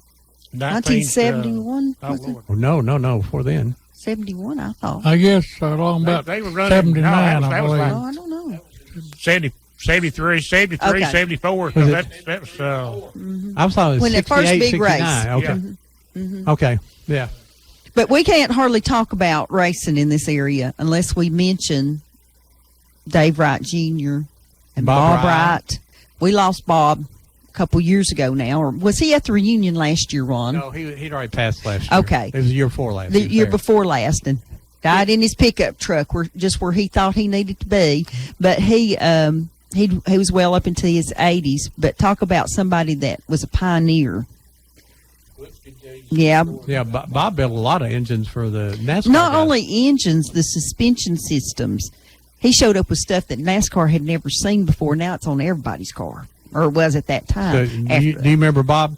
Oh yeah, we used to go. He used to have a garage down on Main Street, and Dad used to love to go visit. And I was just a little fella.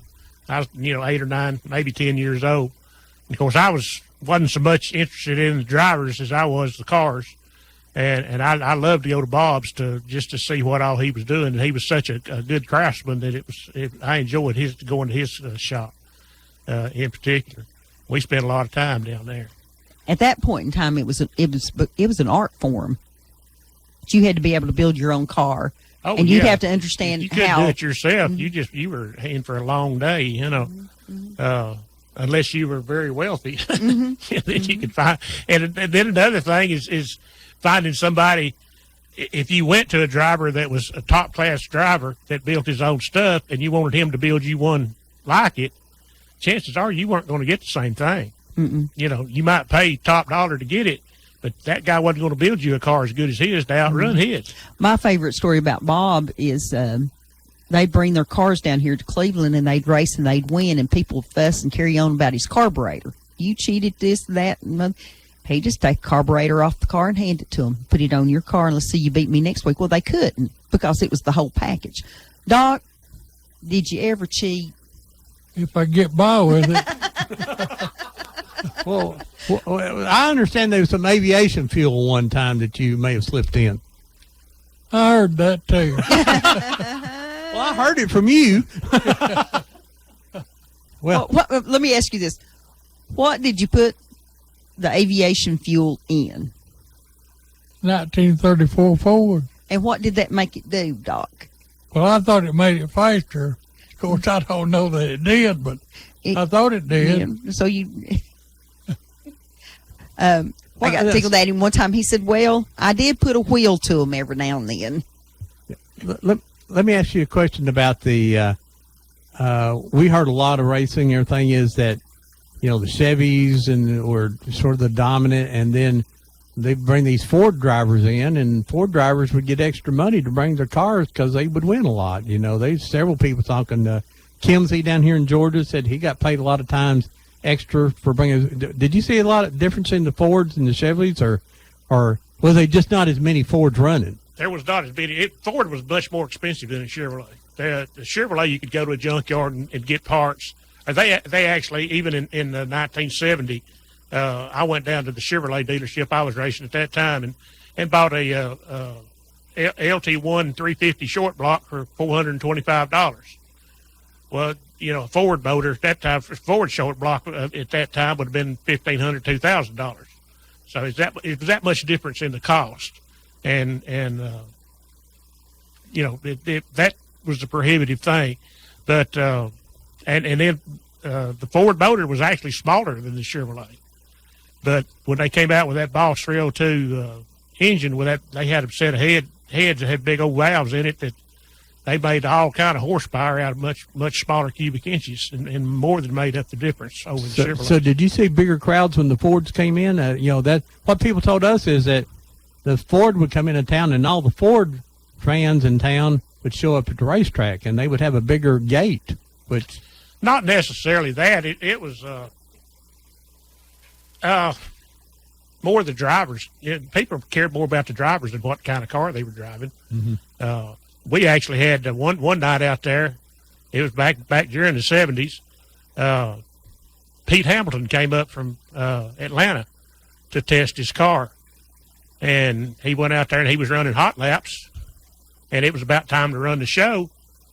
And he came up to me and asked, told me, said, "I'll stay up here and run the race for $1,500. You give me extra $1,500, I'll stay up here and run the race." And I said, "Well, Pete," I said, "you're not going to do me a bit of good right now to give you any money, because I don't have time to go out and tell everybody you're going to be here." Mm-hmm. I said, "Now, if you want to do it next week, we might talk about it." He said, "Well, no, I ain't coming back next week." And I said, "Well, you can go on home tonight, because I can't pay you $1,500 when you're already here."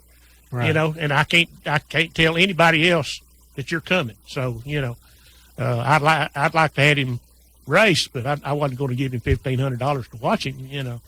I can get a video and see him on TV a whole lot cheaper than that. So, Doc, what drawed the biggest crowds at the Cleveland Speedway? I mean, what brought in the big crowd down there? Well, they always told me some of these big name drivers, but I was also told that they paid them so much to be there. So that's all hearsay, but I know it sure did do me good when I outrun one of them. Mm-hmm. Well, I'm sure. Well, we were told by a lot of drivers that if they had a Ford, they were paid extra to come drive that Ford, because everybody else was driving Chevys. And at that time, that was a big deal to people. $50 for gas or something. when the Skeeters were real big, Mm-hmm. Harold and Freddie and Wayne Fielding, all those guys from up around Knoxville. Well, there's a guy came in here, and Paul Ghost was there, and Wayne McGuire. He'd come down to Wayne Boyd's. McGuire's from Kentucky, right? Right. And he'd come by, and he'd come down there, and he had a Pontiac motor in his Skeeter. Well, everybody liked to see Wayne come, because everybody but the drivers, and I mean, he come down here, and when he pulled in the racetrack, the majority of them run second and third, didn't he? Because he'd win just about every race he run in down there. And at those particular years, the biggest Chevrolet basically was a 283 Chevrolet, and they would bore them out to 301 cubic inches. Well, that Pontiac that Wayne brought down it started out at 389 cubic inches, and his was probably 421 cubic inches. Mm-hmm. And they just had so much more power. But Wayne was a fantastic driver too. And I knew Wayne from being at the racetrack, but I never knew how far Graceland, Kentucky was until I went to work as a pipe fitter, and I had a job at Ashland, Kentucky, and I drove through there, mm-hmm. and it was like 30 miles away from Ashland, and it was over 400 miles on the freeway, Mm-hmm. Graceland, Kentucky. Mm-hmm. Wayne came down every week on 2-lane roads. He must have had to leave on Thursday to get there on Friday. I guarantee you. Mm-hmm. And they had old clunky trailers and a small pickup truck, and that's all they had back then. And that just amazed me that how he could get down there every week and never miss a weekend. But he would race Boyd's on Friday, Cleveland on Saturday, and go to Teachable Speedway on Sunday. Mm-hmm, and then back to Kentucky. We had some guys tell us that they drove 5 nights a week. They worked during the day and drove 5 nights a week. I don't know. That's a obsession. Doug handed me a note, said that his favorite driver in the 60s was a guy named Fireball Roberts. Did he race the dirt track circuits through here, or where was he from originally? There was a guy, I think, was it Dayton, Tennessee? Yeah. He was from Dayton, Tennessee. His name was Roberts, and he named himself Fireball. He wasn't the Fireball Roberts that raced at Daytona. Oh, okay. He was Fireball was definitely a Pontiac driver too. Yes, the one over in there. I remember this guy was good. Yeah, he won a lot of races. But, I saw pictures of him, and I wondered about that. We did have Fireball Roberts, the big name driver, actually came up and ran the Grand National race in 1962. Ran second. Joe Weatherly won it, and Fireball ran second. Mm-hmm. Did you ever see any pit fights, Doc? You. How about you, Butch? Oh, That was probably the dreaded moment when you were track manager. I broke up a few. Uh-huh. I was never in one. I came close a bunch of times, but Emotions run high. It happened quite often, and it did. You normally had a bigger crowd the next week. Yeah. How about you, Bob? You was down there in them pits all the time. Did you ever see Oh, look at him anything? shake his head. Oh Woo. man, if you went to Cleveland Speedway on Saturday night at Cleveland, we never did go to Boyd's and fight because none of us want to go to jail in Ringo. You know, if they fought down there and Butch couldn't take care of it and break it up, then the county patrol down there would put you in jail down there in Ringo now. I mean, it'd take you to the Ringo jail. Bob Ritchie in our video says, I got in a fight, and he kind of looks at the camera and says, you know they'll put you in jail down there. Oh, yeah. But, if you went to Cleveland on Saturday night, you'd get to see a good, they'd have the fights, and then they'd have a good stock car race. They have a fight and then a stock car race would break out. So all you needed was a car to blow up and catch on fire and a fight, and the stands are going to be huge next Oh, week, yeah, right? it helped. Yeah. But we did a down at the Cleveland Speedway years ago, a demolition derby. The JCs did, and we had one car blow up, and there was fights in the stands, and there's fights in there. And next year, people was going out saying, "Can we go ahead and buy next year's tickets?" You know. Yeah. But I was working with the sheriff's department then, and the guy who wanted to whip me was a guy named Holt. You know who I'm talking about? Paul Holt. Yeah, he said They're all shaking their head yes. he was going to whip me up there and with my uniform with a tire tool. Now, I told him to pick the smallest guy and work his way up to me, and it'd be better on him. And he got tickled and laid down the. I thought I was going to have to shoot Paul there for a few months. He had me caught in the darn press box, you know. And I'm going, ain't not a lot of room to run from that damn thing. I like the days, too, the wonderful stories where the guys talk about, they needed some part for their car, and they'd go see Mr. Ballard, or they'd go to the junkyard, and you just went to the junkyard and rebuilt your car. Yeah, you go and get a set of A-frames. And Butch, see, here's the thing about Butch and them down there. Butch, after all of this was over with, him and his illustrious brother-in-law that builds race cars, they'd trick all this stuff up. And Dave Wright Jr., they'd trick all this stuff up, and they'd come up there to Cleveland, and we'd have to run against those tricked up A-frames and all that stuff, and I'd sneak over there, and look at them, and where'd you get that? Well, I got it down at Rick Holder's, or I got it down at Butch Boyd's, or whatever, but Butch is, he's done some tricking in his time too, and well, that was just part of the game then. Oh yeah. Well, And, Who could build the best car? Somebody had certain type tires, and they grind the tires down a little bit so they weren't the same tires. Well, it said on the sides. What they do is not giving away no trade secrets, but they put tire softener on them, and soften them up. And but they put all that. They got all that stopped. They started using a hydrometer and checking the tires, and to see what the compound and how soft they were. And But they weigh the cars and do everything these days now. Oh yeah.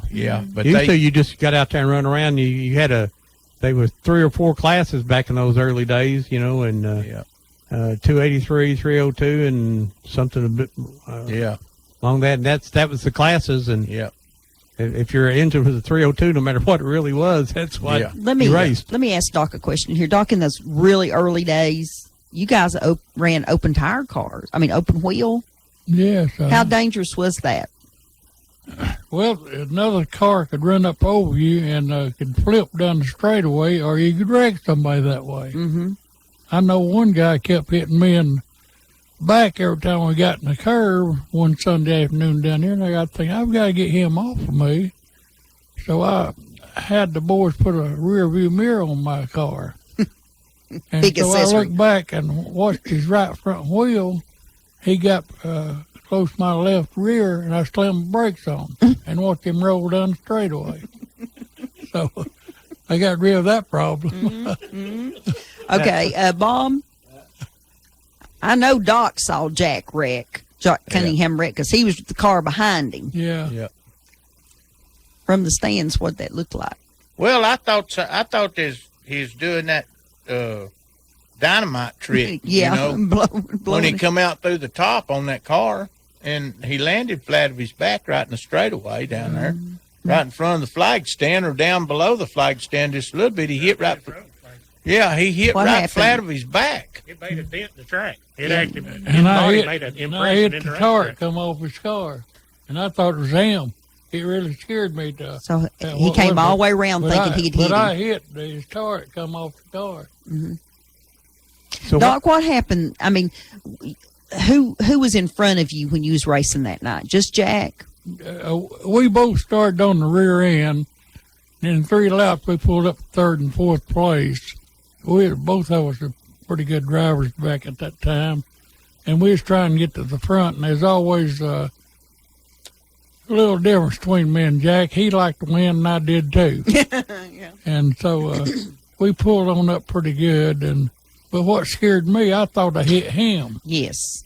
Then I was told different when I pulled in the pits, but I didn't race anymore that day. What was the reason he wrecked? What happened? Tire come off? Well, his right rear, when I looked up, we was coming that turn a little bit sideways, and I seen that right rear wheel hit the fence. Then I seen, I thought it was him, but his wheel come off his car, and I hit that wheel. So then the car flipped down through and threw him through that. Well, Jack come out through the top, and after that I didn't see anything. I pulled in the pit, but then I found out that I didn't hit him later on in the day. But he's a wonder he didn't get killed. Now they had the old rag top on top of those cars, and Well, they tell me that, see, his car didn't have a top in it.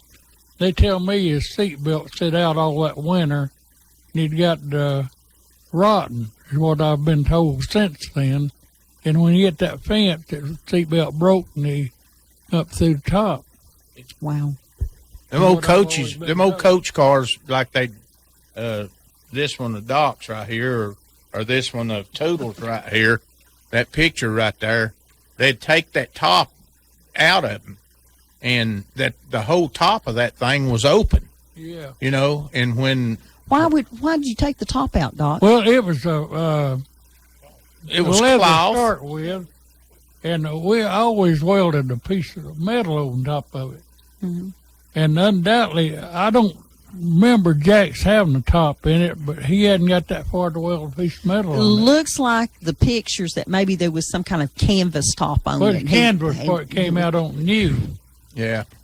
Well, I don't Well, know, but some people, you know, I don't know, because I was up. I mean, I'd You come was up, little, yeah. yeah, and I'd come up there in the stands, Mhm. and as a matter of fact, I was sitting up there with Ivan Stevens, his wife, and up in the stands, and when that happened, and I don't know, some people said it had just a sheet metal aluminum roof in it, you know, and he came out through that sheet metal aluminum roof. But I know when he came out through that thing, he went up above the car, and it standing up, you know, and turning over. And when he hit flat of his back right in front of the some flag people stand. described it. He went as high as a light He post. did. He went as high as a That- flag that's stand. Yeah. That's pretty high. And I mean, it scared me to death, because I thought, you know, he Everybody was dead. thought he was dead. Yeah, And it took him a long time to recover. He was a nice guy. I know that during of course, I knew him in his later life, and he'd known my dad, but he'd be down there racing, and he ran a parts store up there, and somebody said, "I need a part," and he said, "Well, here's the keys. Go up there, go up the road and get it, because I'm racing." You can come see me later. Yep. Hey, go ahead, caller. You're live. Morning, Ron. Enjoying the show. Hey, Neil. I on that having no top, those old Fords didn't have a solid steel top till 1937. They didn't have presses and press a piece of metal that big. So they came from the factory with wood crossbars up there, cloth or canvas or something across them. But 37 was the first year to have a solid steel top. Yeah. But yeah, they had Neil. Didn't they have just pieces of wood about 1 by 1s across the top, and then that old fiber top was fastened to that, stapled to it or something, wasn't it? Yeah. And but Jack's old car, if the best I can remember now, I don't know this to be a fact. Somebody that knows might call in and tell us, but that car that day when he turned that car over down that night when he turned that car over down there, that car didn't have a top in it. It threw him out through the roof. Yeah. But anyway. Hey, Neil, who was your favorite driver down there? Oh, I didn't necessarily have a favorite. I just liked a good race. When I got old enough to really get interested in it and so forth, that was in the early 60s, and I came in. Now I can remember seeing the old Flatheads run some, but I was just really small. But the super modified era, of course, Fryer Brothers and Tootle and Harold and Mr. Boyd there's right. When Wayne McGuire showed up, he was the one to try to outrun. But I didn't really have a favorite. I just liked good close racing. But something that fascinated me was how quickly the speed and so forth escalated from when they got away from the old flathead Fords and went to the small block Chevrolets. It just snowballed, and they started using methanol fuel and magneto ignition and Hillborn injection and all that stuff, and it really took off. But anyhow, I'm listening and enjoying it. All righty. All right, thanks. Neil. All righty. All right, bye-bye. Ron, tell everybody where we are on the Ducktown documentary right now. We've just completed, everything is completed now. It's at the printers doing the DVDs. We're going to premiere the Ducktown Basin thing. It's called It's Home, Memories of the Ducktown Basin. It includes 14 people who grew up and who lived and now live in the basin, and they tell stories about mining, and they tell stories about the red hills and no bugs, no grass, no greens, no fish. Everything had died out. They tell about mine strikes. They talk about the Good Government League. They talk about the nicknames all the miners had, and there's just great stories about where they lived. And right now, the date for the premiere is going to be one of these three dates. I will know exactly Monday. It'll be the 14th, Saturday the 14th at 6, or Sunday at 3, the 15th, or the 22nd at 6. And I will know that this Monday will be at the Copper Basin High School. Let me get this phone call. Go ahead, call. You're live on Old Town Cleveland. Yeah, I was there when Jack Cunningham had that wreck, and I thought that they'd knocked the flagman off the flagpole. Wow. Yeah, That's what it looked like to you? Yes. I was up there in the stands or the concession stand, and that's what it looked like to me because I didn't know. Yeah, I think it just happened so quick. Well, it was something that just you don't see all the time at any of these tracks. Someone come flying out of a car up through the roof and up through the air. I mean, that had to be just a very unique happening. I mean, I'm sure it's probably happened somewhere else along the way, but I don't ever remember anything like that happening at Cleveland since or ever. Yeah, I couldn't believe it because I didn't go down there that much. What year was that? It was the early 60s, maybe about 62, I think. When did you stop racing, Doc? No, it was before that. It was before that? It must have been in 56 or 57. Okay. Well, I came to Cleveland in 1956, and I got married in 60, so it was somewhere between there because... It's either 56 or 57. Okay. Okay, it must have been 57 then. Well, one thing is interesting to me. I'd seen them hit those wood walls.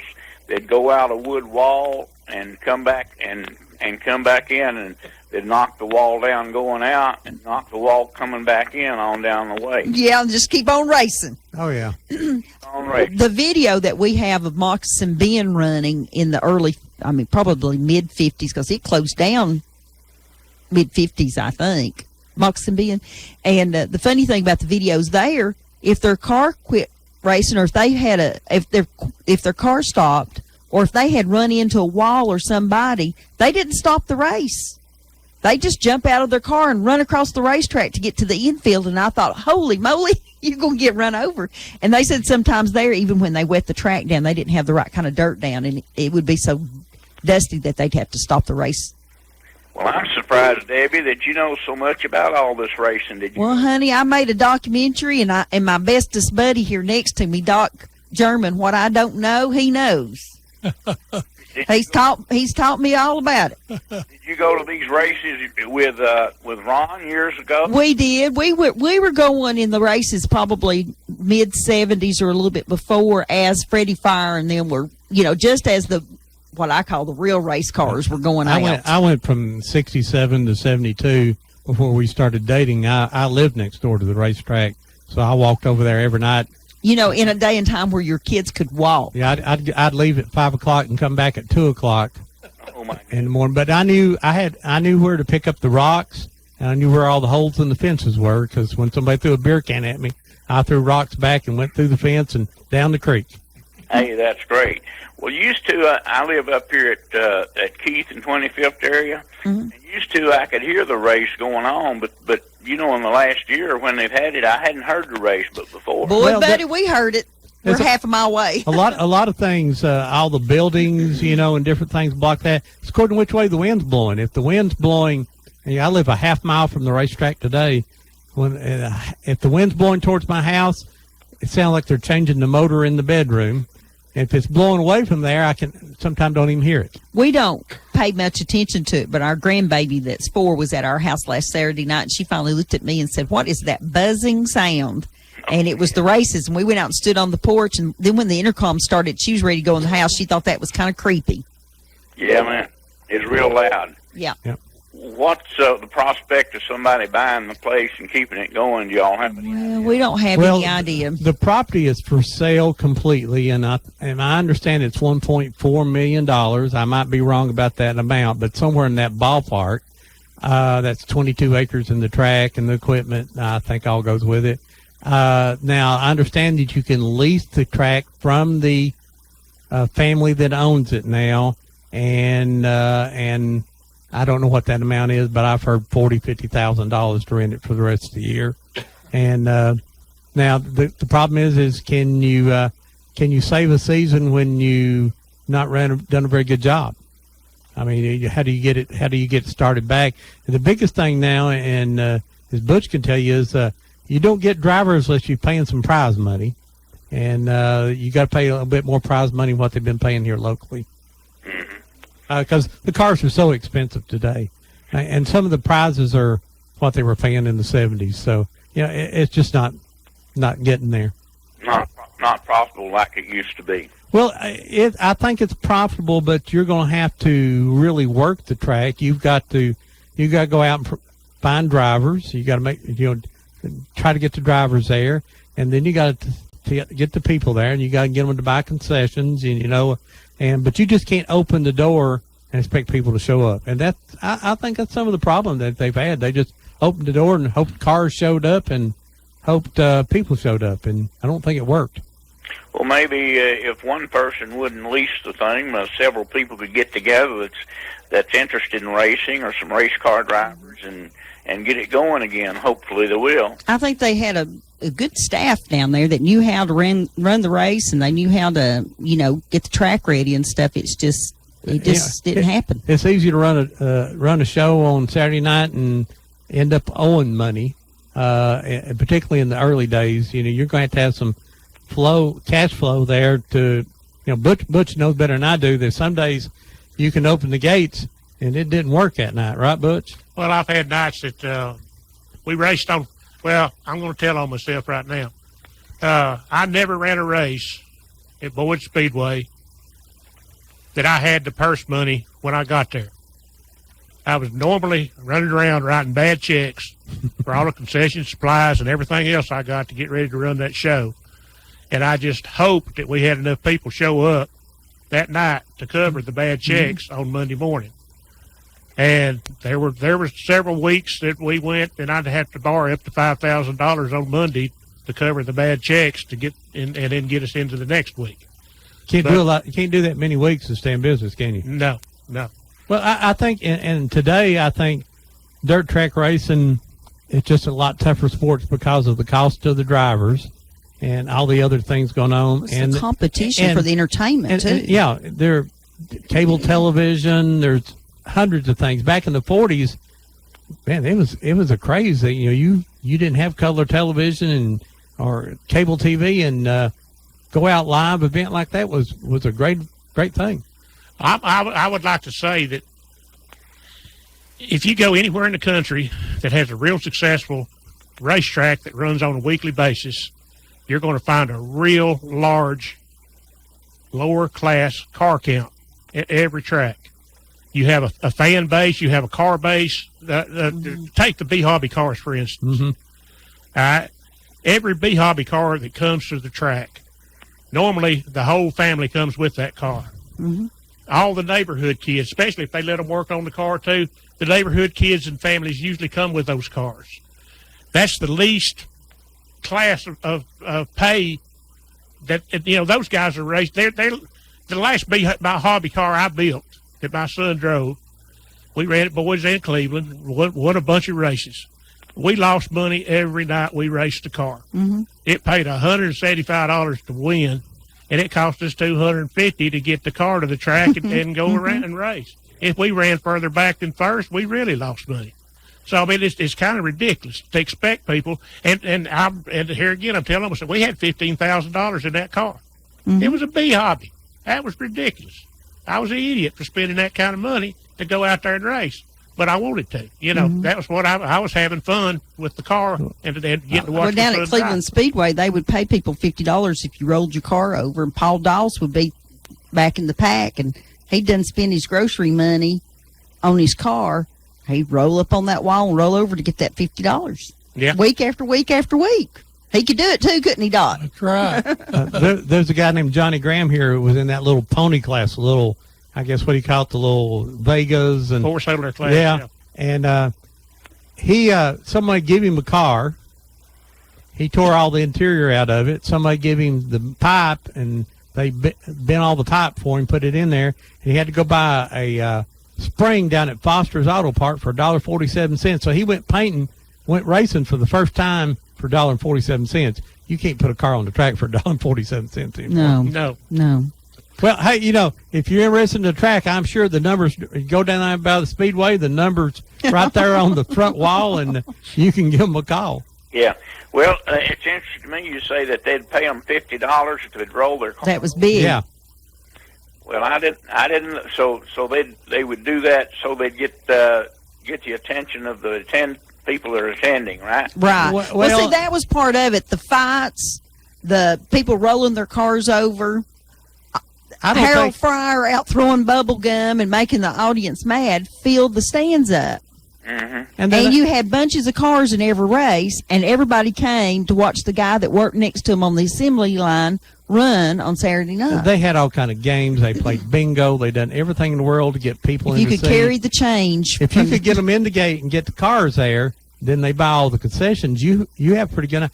I know a couple of years ago the track at Cleveland Speedway made $142,000 net profit at the end of the year. I mean, that's after everything, made $142,000.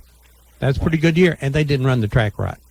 And what year was that? That's about 2 years ago. Two or 3 years. 2 or 3 now. But yeah, it was. Well, we hope you go take it over for us. Oh my goodness, I couldn't do that. I know that the guy that run Bud's Auto had a grandson that used to race. Jake. Yeah, Jake. Is he? What's his name? Jake. Does he still race? I do. I'm not know if Kanzler's running now or not. I taught him in 3rd grade. I could have told you he was going to be a race car driver or a live wrestler or something.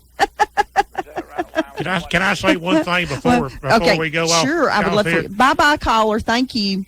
Thank you. I appreciate you taking my. All right, final thoughts. Butch? If anybody that watches this NASCAR they call it now, on Sundays or Saturdays, whatever time it's shown, if those people will take and go to a dirt track racetrack, they're going to see 10 times the racing. It's real racing. It's not follow the leader crap that's out there seeing who's going to last, 3 or 4 hours when it gets over with. These guys are racing full out every lap, trying to go as fast. They're running sideways and doing stuff that the show is so much better than what, it's just. Please go watch a good dirt track, and you'll find out what real racing is. You can take your entire family for about a month of what it costs you to buy one ticket to go to NASCAR, too. Exactly. If you like NASCAR, go on, but spend a few dollars down a local track. Hey, folks, the sport ain't going to be here forever unless we do get support for it. If Cleveland, one of the big tracks in this area here for a long, long time, if it disappears, it's just another nail in the coffin. One fewer place for people to race and people to go watch the track. Because some people may not drive to Boyd to see a race or may not drive up there. It's knowing the people, too. Knowing the people in the stands. Bob, any final thoughts, buddy? Thank you so much for bringing Butch with you today. Well, Butch has been a long-time friend of mine, and his son and my son are friends. But anyway, laying all that aside, I'm glad that he came and helped us today on this thing, and I just want you and Ron to realize one thing, that I'm here for you anytime you need me, and all you got to do is call me and let me know, like you did today, that you need to, we need to work on this thing. And what Butch said about the local dirt tracks, please go out and support them, because it's a dying breed, and once it's gone, there'll be a car dealership or an apartment complex down here where the Cleveland Speedway's at, and God forbid, we don't need no more housing. We don't need the shopping centers are headed down there. Yeah, and we don't need that. We need there at exit 20. It's going to be it's going to be something here in the near future, but. We just, please go see a dirt race. I live right in the middle of it. We live in the middle of it. But I said, as long as Yeah. they build a Cracker Barrel beside me, it's okay. Doc, final thoughts, my friend. One last thought. Don't forget the 2 movies that Debbie and Ron made, Going Home to Caney Creek and Dirt Track Live. So if you get a chance to buy one of the films, and they have a book on each one of them. I think you'll enjoy it. We saved a lot of history, didn't we, Doc? That's right. All righty, buddy. Hey, folks, we tell See you people next week. every week that you've got to save history. It's up to you. Get those pictures from out from under the bed, out of the closets, out of the shoe boxes. Butch, you need to get all your family photos out, because there's tons of history there. And if you don't, it's gone. Every time someone passes away in our community, some history dies. So it's up to you. And to see if I can get this right. We'll always remember Pearl Harbor, but Deb. Will we remember Aunt Pearl? See We'll you see guys you next week here. Next week. Bye-bye. On Old Town Cleveland.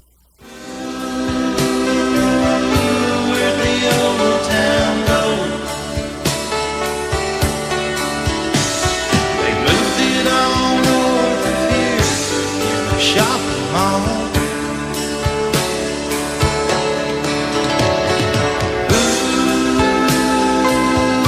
Where'd the old town go?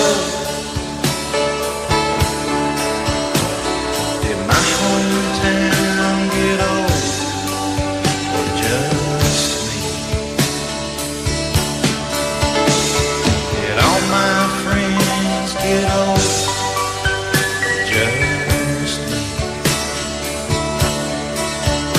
Are they all gonna have to be told, or just me?